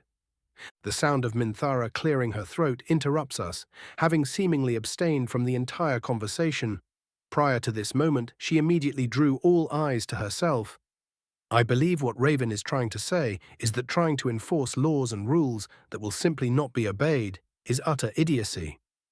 A moment of confused silence passes before Duculus asks, "Could you elaborate on that, my lady?" "It is quite simple, really," she chuckles. "The only person who could possibly challenge him within the Empire is myself. And even if I ever wanted for us to clash in any way, the consequences would be so utterly catastrophic, it would make any kind of enforcement not worth the effort." "And what? We are supposed to simply trust his word he will remain loyal," Valenicus adds with a scoff. "That I am even here is all the assurance you need." I scowl at him. Had I any desire to have absolute power, I would have simply locked myself in Morrowind and rejected all requests for discourse. But you don't see me doing that, now do you? Even so, Duculus attempts diplomatically, if it is known that you wield power just below the future, Empress people may complain. Then let them. Both Minthara and I voice at the same time, no doubt an instant high-five moment if she were aware of the meaning. Hiding her sudden cheer at the coincidence, she went on, "The impetus to this marriage may have been political, but do not think for a second we are marrying simply for political reasons." She glares at everyone equally, even those who were utterly silent until now. "The prince consort and later emperor consort will be solely subordinate to me, and that is enough. He is powerful, he is wise, and most importantly, he is loyal." She straightens in her seat and slowly leans forward. "How about you all just let me deal with my intended here and leave it at that? I think that if you can all trust me to inherit the Empire, you can at least trust me with this." Some, like Ara, Caledon, Herr Jolfer and Alakim were not at all against the idea, while most others were neutral, excepting of course Valenicus, Maro and Juculus, the latter of whom was pretty much duty-bound to increase the sovereign's power in any way he could attempt it, so I did not hold it against him. I held it against none of them, in fact, no matter how helpful I was. They were still all loyal to the Empire first, and the idea of me having almost unending power within would worry even the stupidest of fools, even if some seemed to trust me perfectly enough. But no matter their opinion, Minthara's mere presence demanded that they consider her words thoroughly, and after some assurances she very consciously boosted with the Thum. Even my biggest detractors, if they could truly be called that, relented and accepted her demand. It would have even been entertaining if not for my sudden bout of irritation, a feeling that followed me through the closing hour of the meeting. The two of us found ourselves atop the white gold tower, my expression still the same, even as magicka bubbled within, despite the beautiful vista I had hoped would calm me. Minthara's own emotion, however, being mostly irritation, was plain to see on her face. It is as if they were trying to be as abrasive as possible. She scoffs, "Why try to force things when everyone knows they can control neither of us?"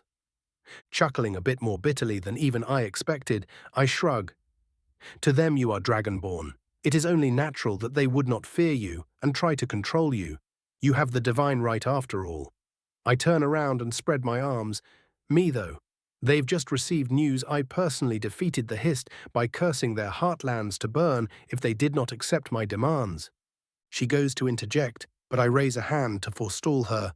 No matter how helpful I am to them, or how dedicated to the same dream they all share I may become, I will always be this foreign thing, something they do not understand, and something that could ruin them with relative ease. It was one thing to know someone could to something terrible, but it was another thing entirely to know I could cause a massive catastrophe in mere minutes. But fuck them, I look up with a grin. They couldn't fuck with me back when I first arrived, and they can't fuck with me now, so let them bicker and let them complain all they wish. We both know I have better things to do than listen to them anyway. She grins back at me, shaking her head at my apparently improved mood, before turning slightly ponderous. Better things like what? Later, I wink at her and she glares at me, my misunderstanding still managing to catch her off guard. Instead, I offer an arm and head to the stairs. How about we take a walk first? I hear they opened a new roast hawker place at the docks. Having already taken my arm, she stills, forcing me to stop. Please don't tell me it is the same kind they have in Solitude. My smirk threatened to split my face, but my dear, that would be lying. None may escape shitty street food forever. 467, Chapter 85, A Rowdy Evening. Ah, bliss. I sigh contentedly as we walk away from the docks on the waterfront district of the Imperial City, the many sailors crowding the evening shift, moving around us unconsciously.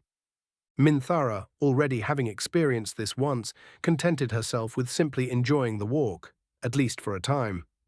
"So what now?" she finally asked. Munching down on my fifth stick of roast hawker, I shrugged. We could do pretty much anything. Ideas. She frowned in thought. Don't you have to meet your subordinates soon? Fuck 'em. I wave my hand dismissively. I've been dealing with them for months now, and I deserve a bit of time off. They did not look too happy with each other back when we arrived. And, I ask bluntly, I trust them not to murder each other if I look away for a second. Besides, Akula Khan is with them. They know not to fuck around. She gives me a doubt-filled look, but accepts it easily enough, as long as you are certain. Say, I speak up after a few quiet moments, we haven't been to a proper tavern in a while. She blanches. These Cyrodiilic places have no idea how to have a good time anyway. I give her a flat look. You only visited the expensive places, didn't you? She looks away. No. And trails off rather unconvincingly. Holding back a snicker, I redirect the two of us to the side. No time like the present, then. It took us a few minutes, but we finally managed to find a proper sailor's watering hole, where a bunch of them were already gathering after a long day of hard work, and where in a normal tavern one might find things loud. This place was a veritable wall of noise, slamming into us as we entered, but also serving as a perfect cover to any kind of attention.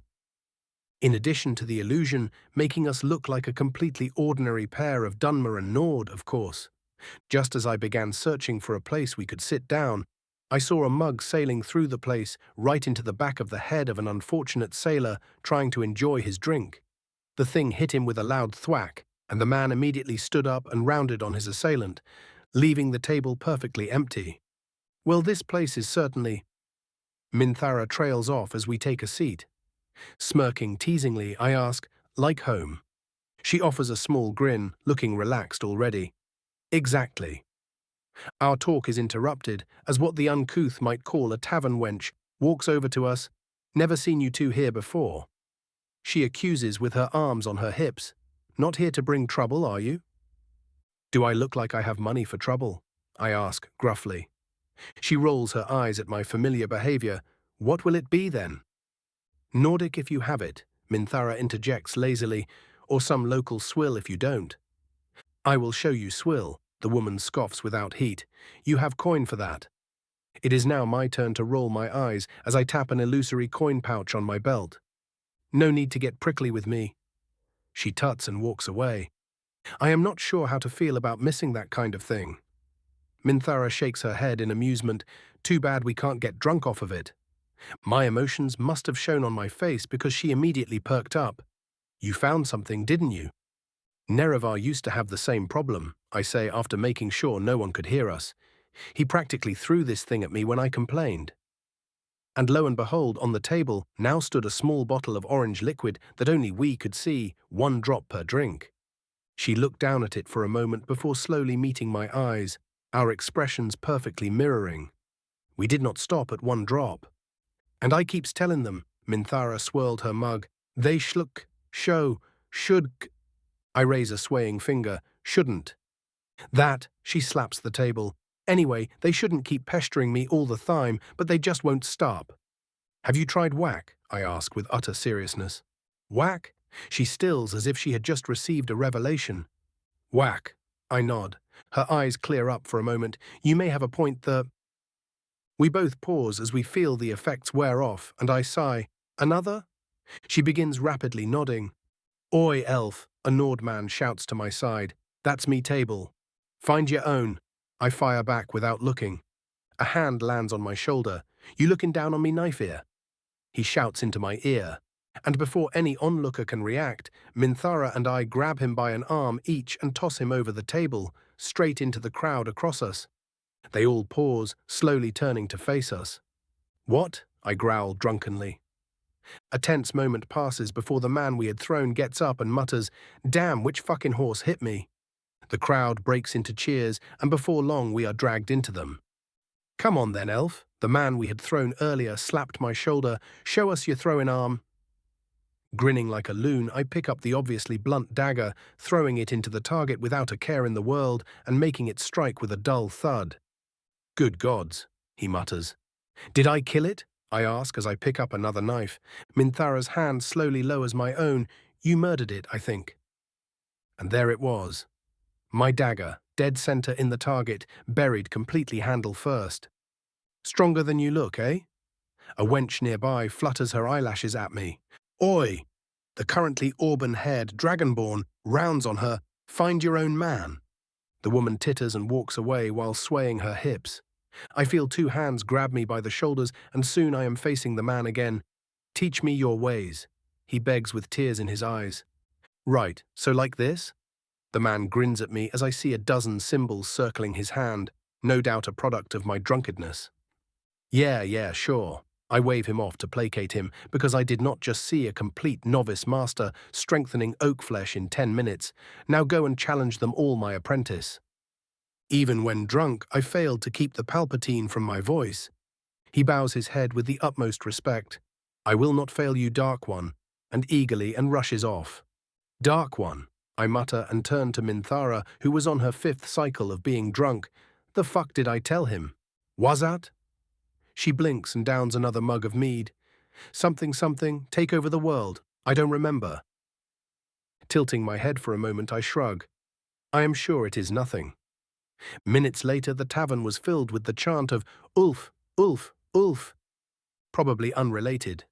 The bard I probably tossed a few septims at, was playing his lute like a madman as the whole tavern was on its feet, the lot of us dancing like the bunch of twice left-legged drunks we were and making a mess of everything and anyone. Though I am not quite sure why everyone is singing about Ulf and how no one does anything quite like he does. And why does that song remind me of a cartoon of all things? Probably not important. Welcome, gentlemen and lady, welcome. The totally not shady man waves for us to approach. I am always happy to have such thrifty guests at my table. He smiles oily while spreading his arms to show off the odd table in front of him. Would you care to join me for a game? Minthara and I share a look, before both shrugging, sure, what are the rules? His grin somehow gets even wider. I am glad you asked. 10 minutes later, the man was rubbing his hands raw as we kept playing, despite losing every round. Not to worry, my friends, I am sure your luck will turn around. Would you care for another round?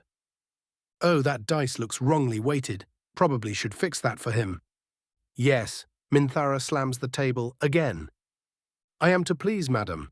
The well-mustached man grins once more, another 10 minutes later. Impossible, I hear him hiss before clearing his throat. That is to say, see, your luck has indeed turned at last. His eyes take on a new intensity as he tosses the dice back into a bag and grabs a new handful, the man no doubt guarding him staring us down. Another? Oh my, so many badly made dice in one place. Fixed. Minthara, far too taken with the game, naturally accepts, and promptly beats the man in the next 6 rounds. His hands tremble as he places the septims on the table and slowly counts them out. He visibly keeps back from snarling at us as he speaks. Apologies, my friends, but I must away now. But I am still not done, Minthara whines drunkenly. The man says nothing and just grabs all of his belongings before running off. Rude, she huffs, totally ignoring the guard's glare. My great master and teacher. The familiar Nord man's voice reaches us as he jogs up to us. Come and celebrate with us, for our conquest of the world begins tomorrow. The two of us share another quick glance and are once more dragged into the crowd. The door slams behind us and the wall of noise disappears as we trudge out of the Seaman's Tavern, both of us slowly growing sober as our postures straightened and our steps became more certain. We both sighed in contentment, and Minthara even accepted my silent offer of roast hawker.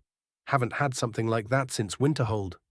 I mutter happily, I swear if Nerevar wouldn't slap me for it, I'd name him a lord or something. That man must live at all costs.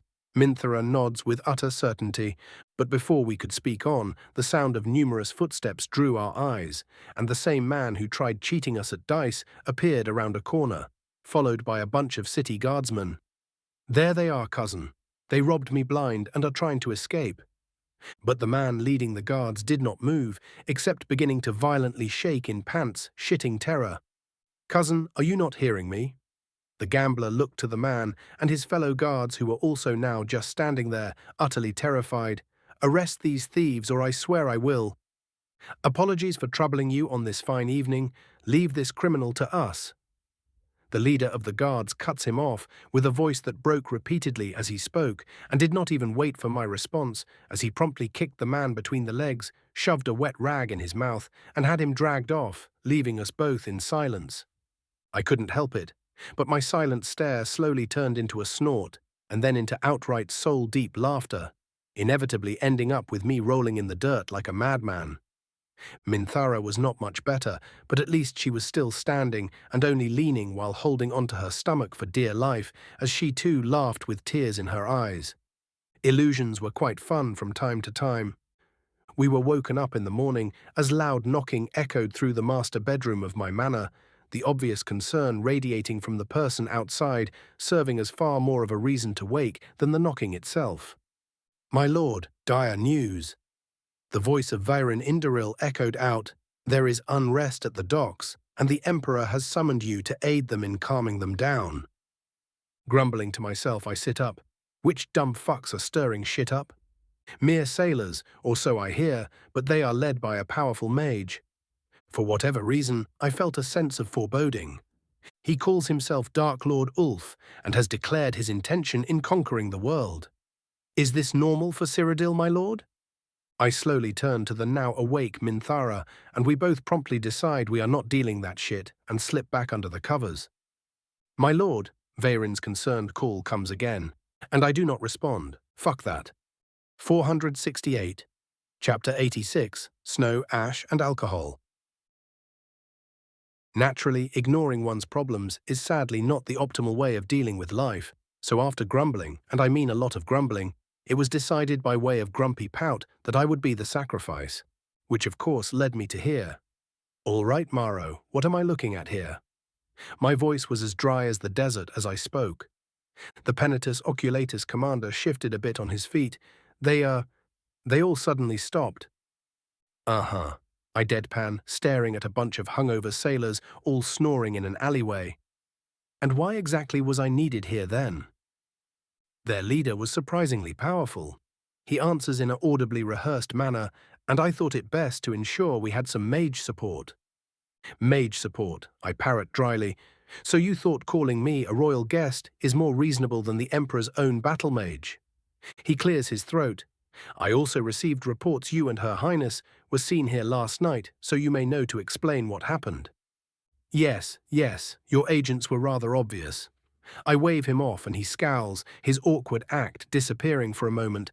How many were injured or killed? None, is the immediate answer. My neck creaks ominously as I turn to look at him. Oddly enough, it seems that everyone who participated came out more healthy than before. He goes on, but a lot of the guards were thrown about, so it looked like a massacre at first. A light groan leaves me as I palm my face and start walking forward, reaching the happily snoring form of a certain gnawed drunkard.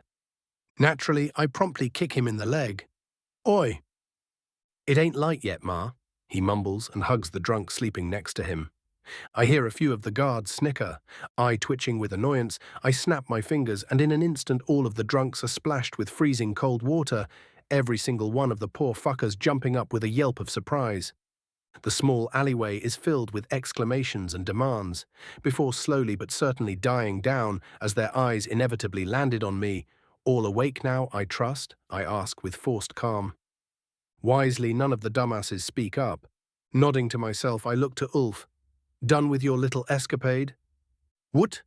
Is he fucking with me? Why did you attack the docks? He stares at me blankly and repeats, what? I, once more twitching violently, I force out, you don't remember a thing, do you? He blinks and shrugs. You got a drink, elf man? More guards snicker. Fucking give him one. Scorch voices. And why the fuck would I do that? Just do it, bitch. Trust me. Fine. My expression doesn't shift as I summon a bottle of mead. You know what? Sure. Ulf smiles happily and immediately takes a few long gulps of the drink, and the air is suddenly charged. His form, while still that of a raggedy drunk, somehow becomes more imposing, and his eyes gain a new clarity as he meets my eyes and begins rubbing his hands conspiratorially. You return to me once more, my dark master. He croaks in an overdramatically evil voice. What is your bidding? What next step shall we take in our conquest? So that is what it was. Fucking sanguine. I groan internally and accept my defeat. Just follow me for now. Maro's hand was on the hilt of his blade by the time we approached him, but he could see my exasperation clearly, so he remained patient. Consider this Daedra-induced revelry, and just find the poor fuckers for the damage since no one was hurt. I will deal with this talent I found last night. The Imperial seems skeptical at first, but seeing as I refuse to elaborate, he just shakes his head and begins directing his subordinates to round the fools up. Where to next, O Dark One? Ulf questions. I look back to him, then give him a full up-and-down scan, and promptly scowl. First things first, we need to get you some proper clothes. Oh, indeed. He nods along. We must properly menace the mortals before earning their undying dedication, as expected of the Dark One. Dear fucking Dagoth, save me from this pain. Don't bring me into this, descender. I turn the lantern off. As we walk off towards the market district, out of the corner of my eye, I spot a handsome imperial man wearing a familiar face and a very familiar Dunmer seductress. The man gives me a flourishing salute and raises a glass as I pass, while the woman simply titters to herself as I pass. Fucking sanguine. So you are another ally of the Dark One, O most terrifying of amphibians. Indeed, my merry murderous magician, my splendorous student's power spreads to all corners. As expected of the Dark One, are you here to take me to your dread tower so that we may study tomes of the darkest lore? A most splendid idea. Student mine, can I keep him? Just get him out of here, Shalazar, I groan. Very well then.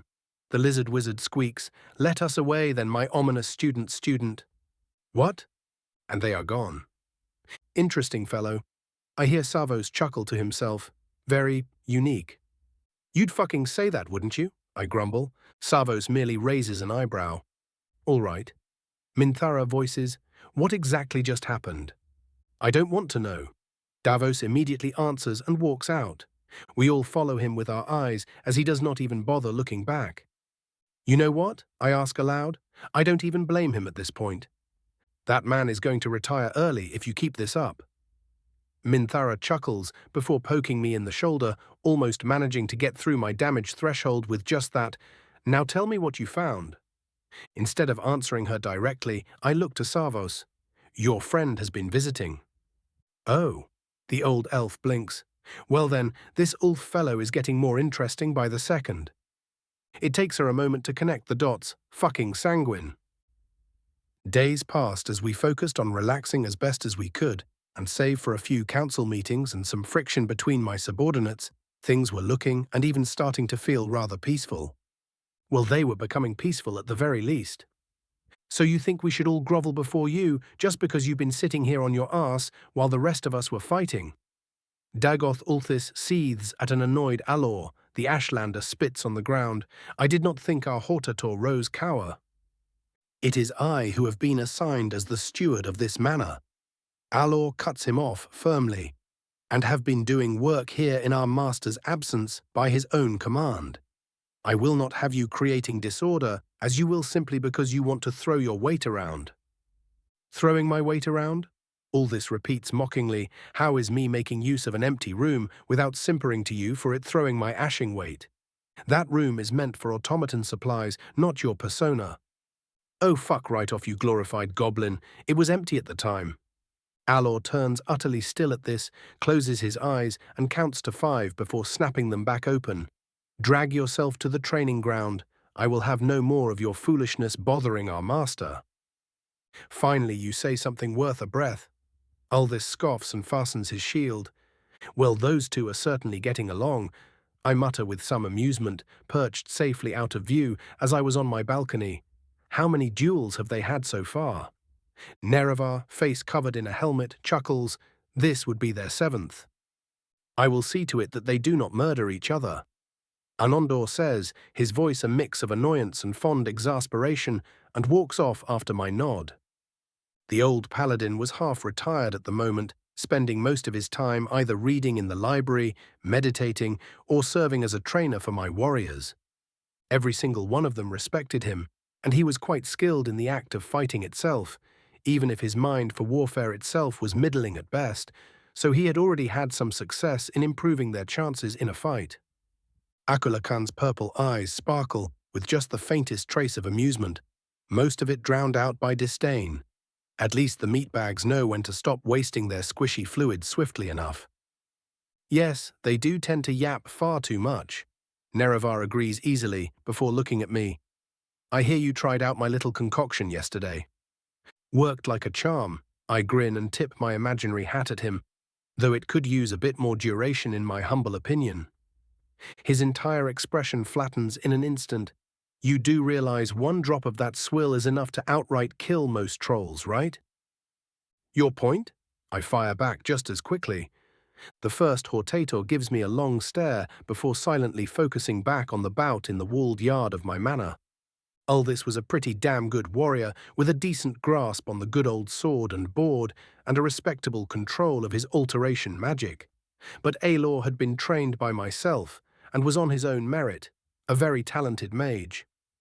Which is to say, the unmourned tribesman was nearly at all times forced on the defensive with each strike of Alor's shaking spear throwing him slightly back with constant explosions of force.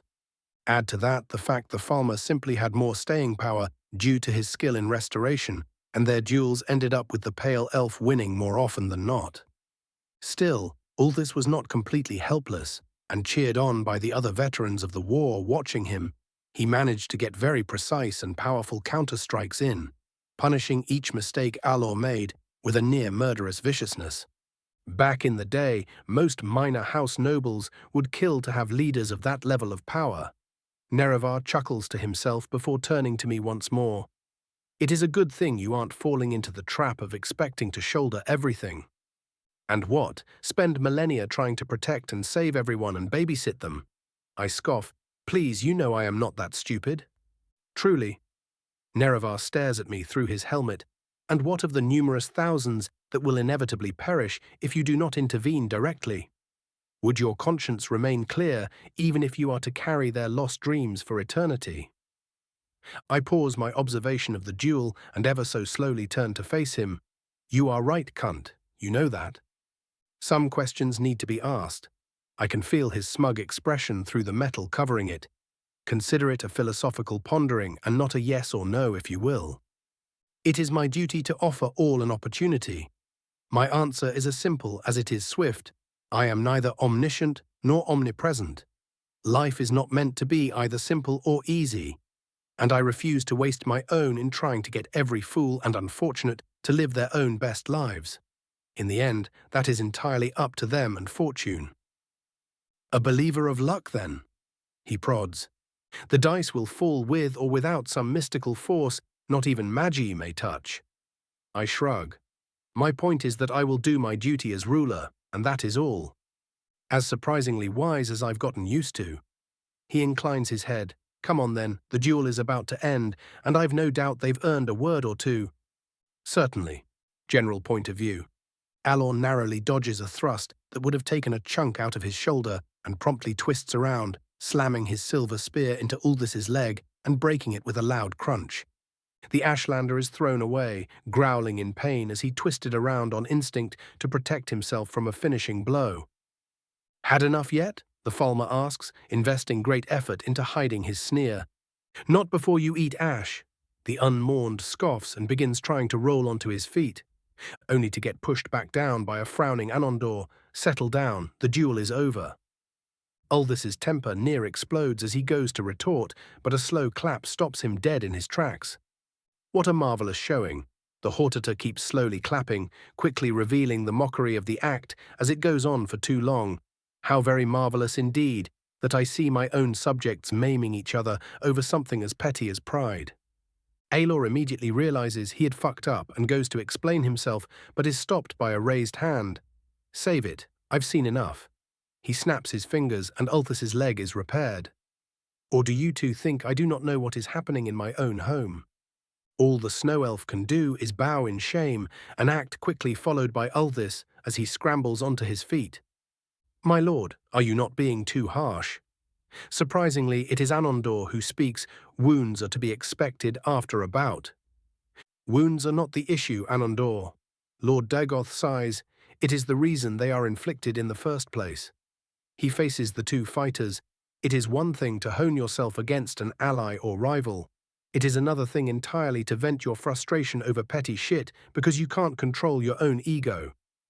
They both flinch. All this, Raven speaks. Alor has been at my side for years now. He has gone through labyrinthine caverns filled to the brim with vampires with me and never fled from the challenge. He pauses and tilts his head. Say, have you heard of the Dark Brotherhood? It takes the Ashlander a moment to gather himself before he stammers, there are few who haven't. Quite, Lord Dagoth nods, and it was Alor who led the effort in capturing the last of the filth. Murmurs begin to spread across the field, and shame begins growing in Ulthus's chest. But his master was not yet finished, Alor. He faces the snow elf. Ulthus followed me across Vardenfell and fought to the death while I was cleansing the mountain, buying just enough time for the traitor Vivek himself to be slain. The murmurs are replaced with gasps. Indeed, my valiant subjects. He nods. Dagoth Ulthus fought Vivek himself and did not flinch. Both of the previously chastised elves receive their own share of admiring looks at this proclamation. My point is, the Hortator's voice cuts through the others. You are both worthy servants of my cause, each of you proven and loyal beyond doubt. So stop this fucking squabbling and give each other the respect you both deserve. Or so help I will have you both scrubbing the toilets. My master, the towering form of the Hortator's personal bodyguard, shifts. Are our toilets not self-cleaning? I will hire them out to the neighbors if need be. He fires back before rounding on the two elves once more.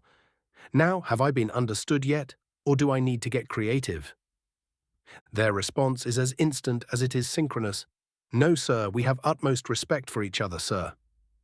Marvelous. Their lord's smile was so wide, the seasoned warriors who could see it were momentarily stricken with terror. Now get inside, dinner time is approaching, and I would join you all. They did not need to be told twice. 469. Chapter 87 of Feasts and Family. The house directs its praise upon the wise Chogpump, whomst has ascended beyond their origins as a mere minor, and upon the ever-unknown higher ranks. Rejoice, menials, for soup awaits thee today, General P. O. Vi. The great dining hall within Dagoth Manor was filled to practically bursting with myrrh from both Skyrim and Morrowind, the two sides ever so slowly integrating with each other under the watchful eyes of their master after the few initial teething problems. And as often happens when large groups of people meet, they all rapidly formed into smaller groups of their own. So you are Moabane's brat? A dark elf with teeth too long and sharp to be natural asked the oddly platinum-haired woman next to him, surprised the crazy bastard didn't take you with him. Yggdrasil gave the diminutive mage a scathing look, which only grew worse as her eyes reached his hyperactive daughter, who even now had to be held back with wards so she did not get lost in the city and inevitably set the entire thing on fire. She considered just ignoring him, but she had been dealing with subordinates for a while now and was frankly growing bored. At least his bloodline is not threatening to set itself on fire. The Telvanni laughs it off, but her practiced eyes catch the very tiny flash of concern in his eyes. Bah, she is good in a fight at least, don't need much more to be successful really. Settling for scraps, Carvani? Yggdrasil drawled, a habit she hated having developed, very fitting of someone so humble in stature. The man gives her a bored look, having long since gotten used to that particular line of insults. Very bold of you to try and get a rise out of me, for someone who never bothered marching to the front lines anyway. The young woman raises an eyebrow at this, only half paying attention as she daintily cut into her meal. Only after taking a deliberately slow bite did she speak. I had more important tasks to invest my time into. Vels Kravani narrows his eyes. What could possibly be more important than fighting for your homeland? Even his daughter did not believe this to be his opinion, but that did not matter in the least. Oh, you know, Yggdrasil waves her hand flippantly, just a petty little posting in managing the production and repair of a small legion of automatons.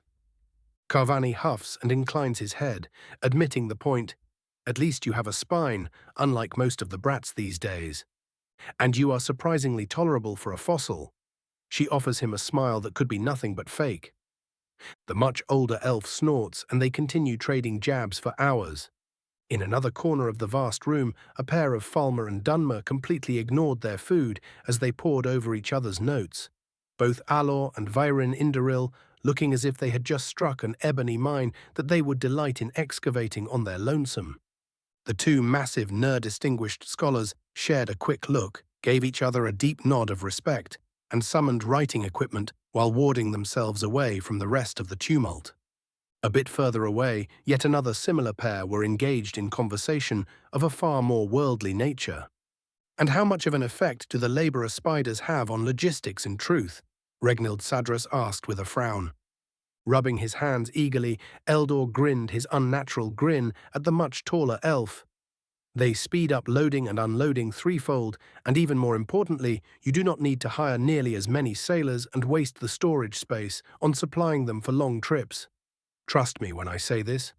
My new friend, anyone who does not equip their ships with these marvelous creations will be outcompeted by those wise and forward-looking enough that do. Regnild, who had already seen the things in action, pretended to ponder the idea with a fake frown on his face. I can see your point, but 1,000 septims per unit is obviously a price inflated to profit from the foolish humans. The Falmer merchant's eyes take on an odd glint as he shrugs. I am certain I haven't the faintest idea what you mean. And before the Sadras could respond, he raises a finger. But, Regnild asks faster than he liked. But Eldor nods happily. I could lower the price, since you are a friend and ally to our lord. The Dunmer leans in. Yees? If, Eldor's eyes snap upwards, if you were to give me a small cut on your expeditions. Regnild frowns and leans away. Why would I ever do that? You scratch my back, and I scratch yours. The Falmer explains, I'd be cutting into my savings to lower the price, and you need to stack initial successes to outpace your in-house rivals. You get prestige, I sell a large order of automatons, and we both get rich. It is a win-win. Sadras keeps his frown for a while longer. My position in the house is already assured by my role in the war. But is it going to be assured forever? Eldor grins and the Dunmer looks away. Didn't think so. So either you fork out the entire investment, or we make a nice profitable deal. He once more begins rubbing his hands. What say you? Regnild pretends to hesitate, but knows the little shit has him, and thus sighs and reaches for a glass. Very well, little Falmer, to a prosperous business deal. They both clink their glasses and promptly begin discussing the numbers. More such conversations are had all over the place, and the two sides' inevitable moulding proceeds as planned. Any more internal concerns to voice, Jackal? Lord Dagoth asks from his lone seat at the high table. None that will not straighten themselves out without any major upheavals, my lord. The masked elf bows. Your earlier display has made your opinion known, and none of them will risk your ire by making you repeat yourself. Good. His master nods. Pride should unite us, not give us an excuse to weaken ourselves. Just so, Jackal agrees, as if what was said was a fact, not an opinion. Raven hums and takes a sip of his brandy. What of the external issues? I am sure Minthara's announcement has caused some upheaval at the very least. The guildsman hesitates for a very brief moment before answering. Some of the local aristocrats and worthies have been heard to speak out against your ambitions once deep in their cups. But aside from a few agitators that were swiftly rooted out by way of roadside accident, none will act against you. My ambitions, is it? Raven quirks an eyebrow but preempts any excuses by waving the man off. What of the other kingdoms? The people of Skyrim have reacted as you may expect, by throwing a massive feast. Jackal answers immediately.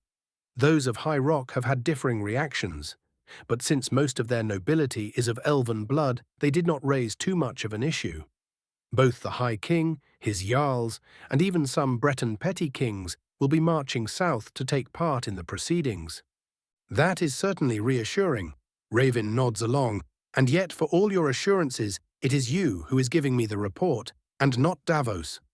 Jackal remains perfectly still, but once more waits a split second too long to answer, which might as well have been a prodding inured minute for anyone else.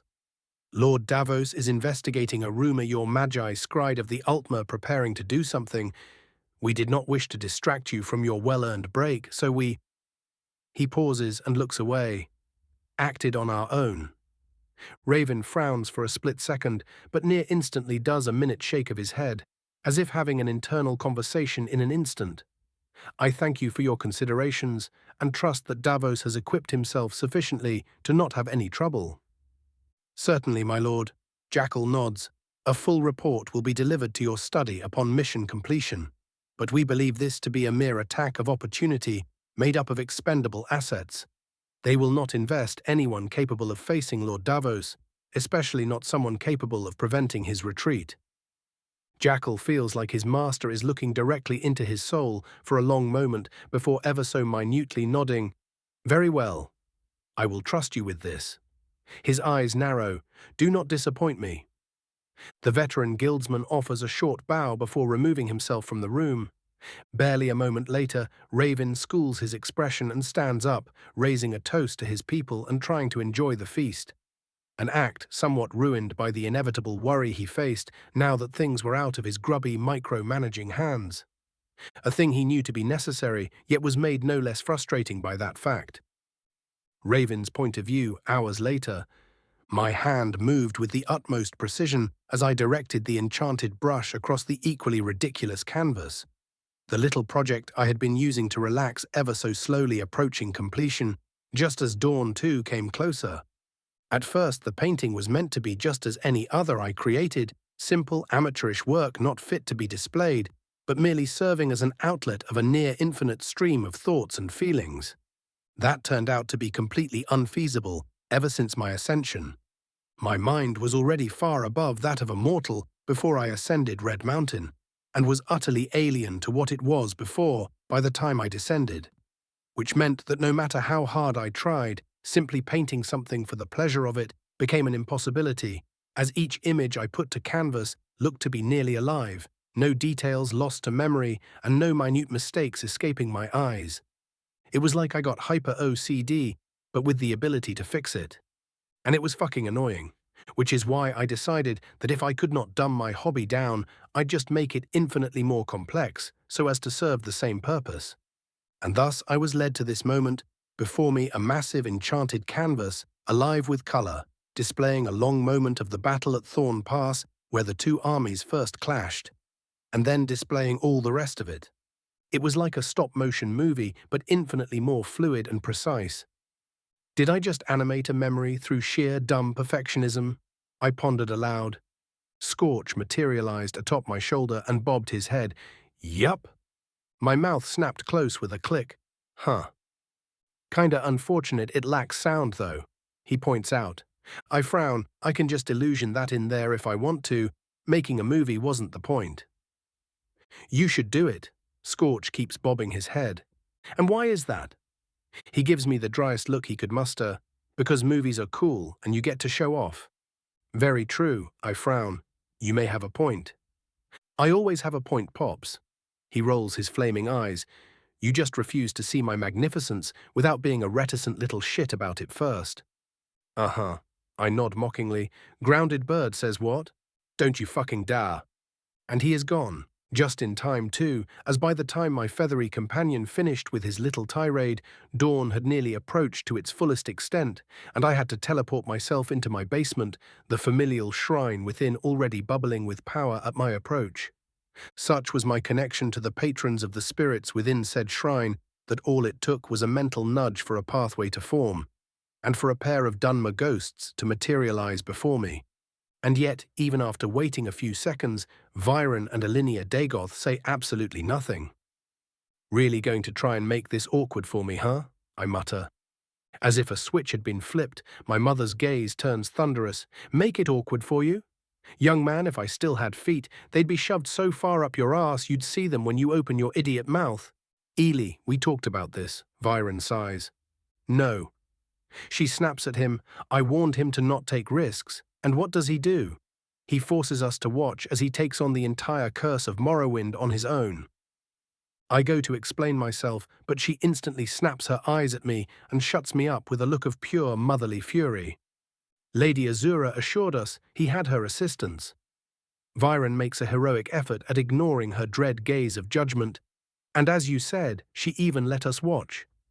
The moment he says the words, he realizes he had spoken foolishly and is promptly rewarded by a slap across his ghostly face. Yes, we had to watch the fool child detonate himself. Are you even hearing yourself right now? I clear my throat and suppress the instinct to back away as her attention is once more on me. I understand you are angry, but if I were to go back in time, I'd still do everything the same way. It was both the right choice for me and for the entirety of Morrowind, so don't try to convince me otherwise. Elenea glares at me before looking away, with what would no doubt be tears in her eyes if she were in possession of a body. All the while Viren lays a reassuring hand on her shoulder while giving me a gaze of his utmost approval. Seeing as his wife was too irritable to speak, he did so instead. While your mother may have a point, he winces as she rounds on him. Know that we are both truly proud of what you have done. It takes more than courage to look at the suffering of an entire land and tell it to fuck off. He doesn't even flinch as his wife stomps on his foot. Your child made Hortator. I grin. Of course you should be proud. Elinia once more gives me a glare. Come now, mother. No matter how much you pout at me, it will not change the life I've chosen to live. She narrows her eyes, but my expression remains firm, and for a whole minute we have our standoff before she finally gives in and rushes over to me, enveloping me in a motherly embrace. Something Viren drew immeasurable amusement from, and while he did give it a while longer, he still wanted his curiosity satisfied. What did you do to Red Mountain exactly anyway? Patting Elinea's back a few times, I extracted myself by a step and proceeded to offer a general explanation of what I did to Morrowind itself, and I, of course, used a bit of the power to myself. As one does. My father huffs. Grinning widely, I offer them both a theatrical bow. Raven Dagoth, first Elnafay of the age, at your service. They both stare at me for a long while before Elinia huffs out in both frustration and approval. All right, I will admit. I can't even fault you for reaching for that at this point. Understatement of the era, my dear. Viren chuckles. Even this dumbass profited. I snap my fingers and Scorch appears atop my hand. He looks down at me with furious eyes. Fuck you, Pops. But is promptly interrupted as my mother grabs him with both hands and begins petting him in what is no doubt the most irritating manner possible, as only an Aran truly could. He is so cute now. She coos and begins tapping his head. God, I transfer to him my inner dark lord suffer for your sins, bird brain. His blazing eyes meet my own, and his voice echoes through my mind. You will pay for this traitor. No, I think not. I drawl back and turn back to my father, who looked far too amused by what he was seeing to interrupt. While she is busy, Viren does eventually speak up, giving the bird a quick look of pity. I see you've brought someone else with you. You mean this asshole? I tap the lantern on my belt. Yes, Viren frowns. Why let him live after what he tried doing to you? His knowledge is useful. I shrug. And he is not stupid enough to push me too far in his current state. He frowns and stares at the lantern.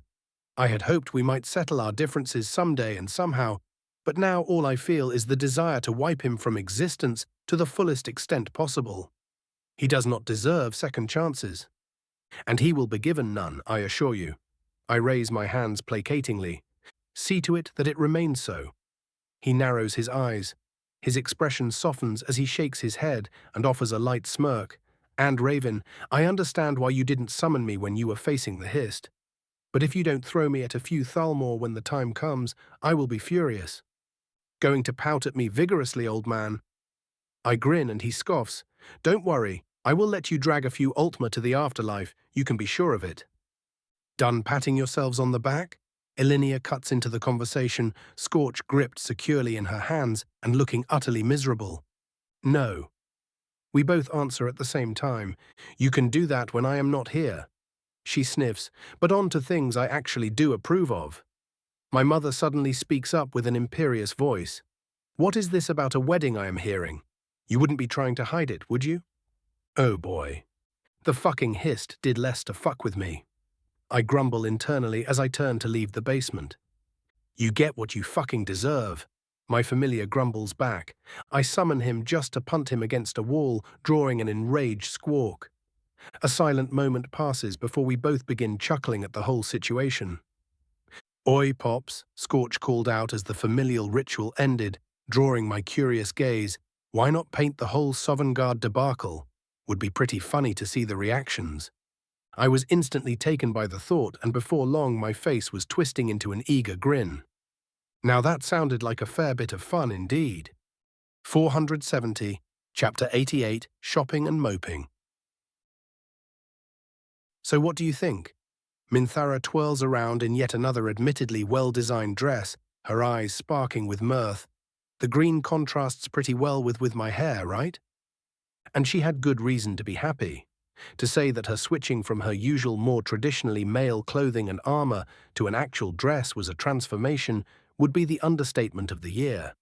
She looked every bit of a true royal, except, this is the third fucking hour. If she doesn't finish soon, I wear to fucking God.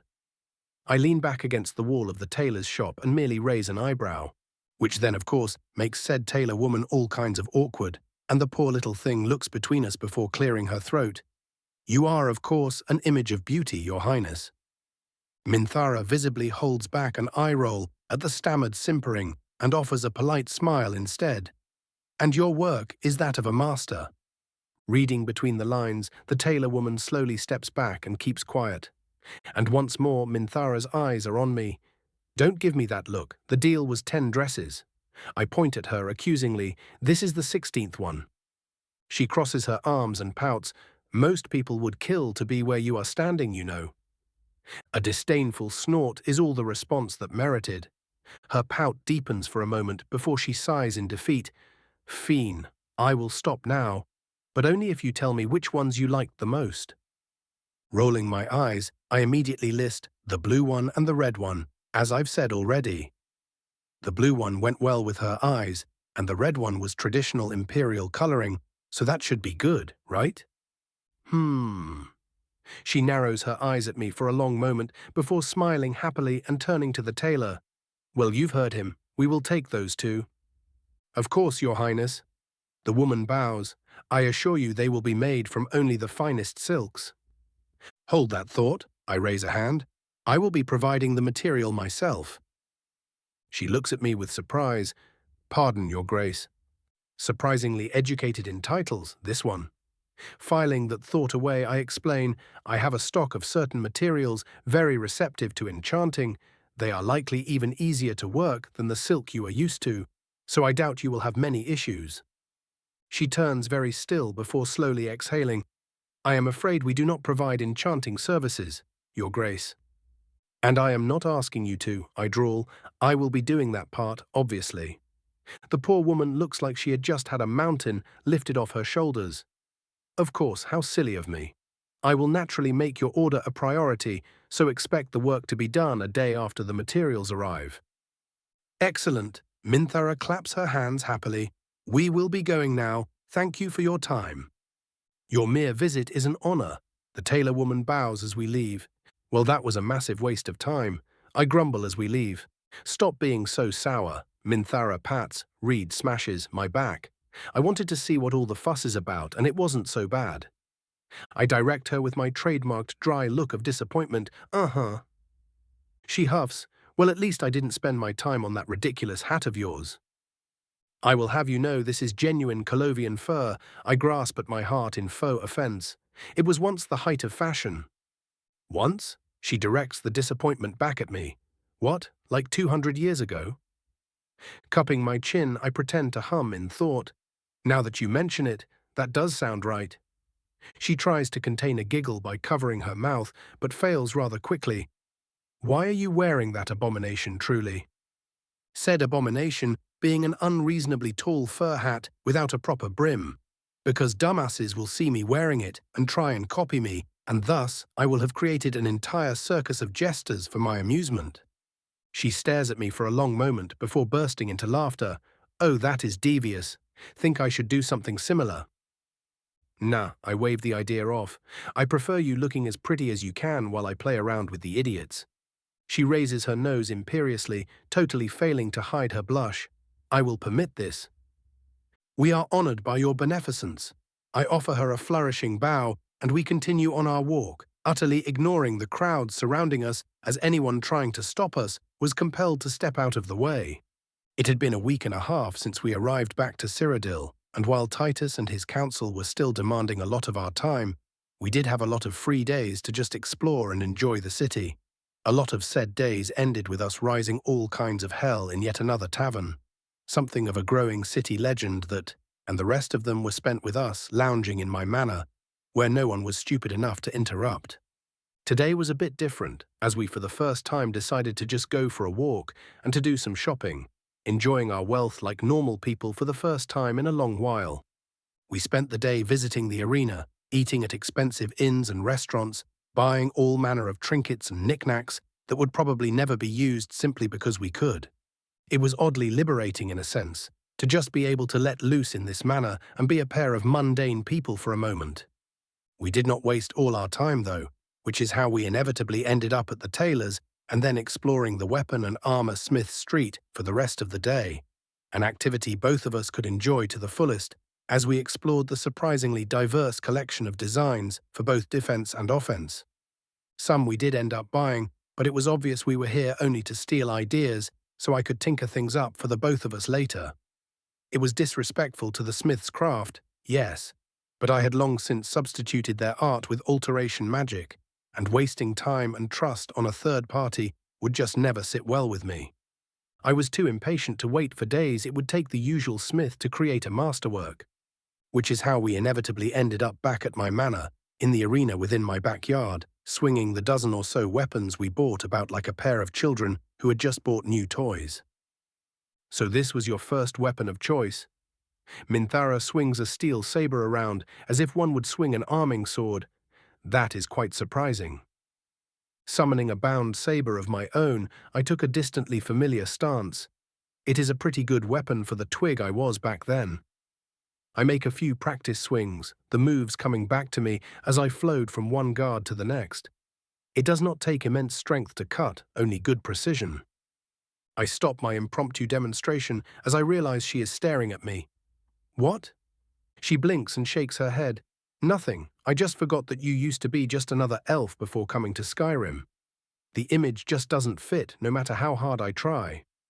She obviously regrets her specific word choice a moment later, but I do not give her the time to get caught up in it. Shrugging without a care, I retake my stance. I was a child back then, blessed with a potent power, talented and educated for the most part, yes, but a child nonetheless. My weapon cuts through the air with utmost precision as I preform the most basic of saber flourishes over and over and over. Thinking deep thoughts, are we? Try not to hurt yourself. She huffs, ass. She tosses the saber to the large table we had dragged out and picks up a longsword, not even bothering to take a proper stance with it and just swinging it about lazily. She tried looking relaxed, but her movements made it obvious something was weighing her down. Unsummoning my blade, I walked up to her and caught the sword in my open palm, only feeling the ash stir a tiny bit. What is on your mind? An old story by now. She sighs, her shoulders slumping as she pulled the longsword back and tossed it on the table. I don't want you to think I am whining. Rolling my eyes, I tap her shoulder and teleport us atop the overlooking balcony. Don't worry, I won't judge. Much. She snorts, but her amusement lasts only for a few moments before her earlier worries return, and she sighs once more. I just thought that after a while the constant scraping, bowing and reaching would slow down, and maybe I'd be able to go for a peaceful walk without having to magic people out of my way. She lets out a self-deprecating scoff. Stupid of me, I know. You didn't look all that annoyed today, though. I half state, half ask. That took her longer than I expected. She exhales irritably. It didn't really ruin my day, but it came damn close. I don't know how to help you there exactly. I shrug apologetically. I've simply accepted people bowing before me as a fact of life. Hell, my mere presence is enough to affect them into doing it, not to mention my many titles and deeds. So I am supposed to just own it, she grumbles, feeling somewhat disappointed that I did not have some magic solution. What brought this on exactly? I ask. You usually seemed rather delighted to have people acknowledging your superiority over them, calling them mere mortals and the like. By the time I finished speaking, my mouth was twisted into a teasing grin. Her stare turns half-lidded as she tries to burn a hole through me. We agreed not to talk about that. Nah, I immediately point at her accusingly. You told me not to talk about it. Well, I am your future empress, and you should do what I tell you. She crosses her arms and lets out a faux huff, to which I just quirk an eyebrow. Shaking my head in amusement, I return to the actual topic. If you are annoyed that people are still treating you like a god, now that the novelty of it is gone. She winces, then just work at making a circle of people you trust to treat you like normal, and use an alter ego while in a crowd. But I am already doing that. She sighs, not that I can't see the logic. Indeed, I hum, simply accept things are as they are right now and move on. But also make sure that the people you do bring into this imaginary circle are those that can be trusted. She turns to me so quickly one might worry she snapped her neck. What, you aren't going to help me? Of course not, I chuckle. Me looking over your shoulder at all times would grow incredibly irritating. She looks like she wants to argue the point, but soon narrows her eyes and nods. Yeah, you are probably right in that. Now that is enough of the gloom. I clap my hands. How about I show you how to use a saber properly? The way you were swinging it about nearly made me cry. She jumps on her feet, all too happy for the change of topic. Just don't complain when I make you eat dirt. I channel my innermost degenerate as I stare her right in the eyes. Threaten me with a good time. The emotions smack into her, and she begins sputtering in denial and laughing like a maniac. I teleport us back to the small arena, tossing her a saber as she slowly began collecting herself. Oh, it's on. More days passed in a similar manner, and we slowly began returning to our usual work with newfound enthusiasm. Minthara spent most of her time in the White Gold Tower, planning things out with her future council and ensuring the empire wasn't about to fall apart, while I schemed within my manor for the most part, doing a bit of enchanting here and there for the true worthies of Morrowind. The pleasant monotony was broken by a few visits to the council and a certain visitor coming all the way from Skingrad as per our previous agreement. Hasildor looked almost alive when he arrived, and the vampire was all too happy to tell me why, taking a good 2 hours to regale me all about his improvements to Skingrad and how the city and its surroundings were recovering. If even half of what he said was true, then he had most assuredly done an amazing job of it. We spent an entire evening discussing our respective work in the past few months, and then he went on until morning, talking about his history in the Great War, and more importantly, his work alongside my father. To make a very long story very short, Viren Dagoth was a fucking monster before he retired, and not in the power sense either. He was as brutal as I've learned to expect from our common ancestor. By the time he was done, I could totally see why the Thalmor would have him assassinated. Hell, I'd kill someone that terrifying on the enemy side if I could, without blinking once. To think he'd curse the enemy officers with nightmares of their subordinates killing them before assassinating said subordinates and turning them into undead. The amount of friendly fire he caused was impressive. The retelling I was enjoying went on even as the sun began to rise, and to my great sadness, we heard sudden knocks on the door a moment before Alor leaned his head into the room. Pardon the interruption, my lord, but the High King and his entourage have been sighted on the bridge to the Isle. Hasildor looks to a window and chuckles. How swiftly time flies when one is enjoying themselves. Apologies if I've gone on for too long. I wave his concerns off. No worries, I quite enjoyed hearing about my old man, especially the gory details. Those are usually the best parts, yes.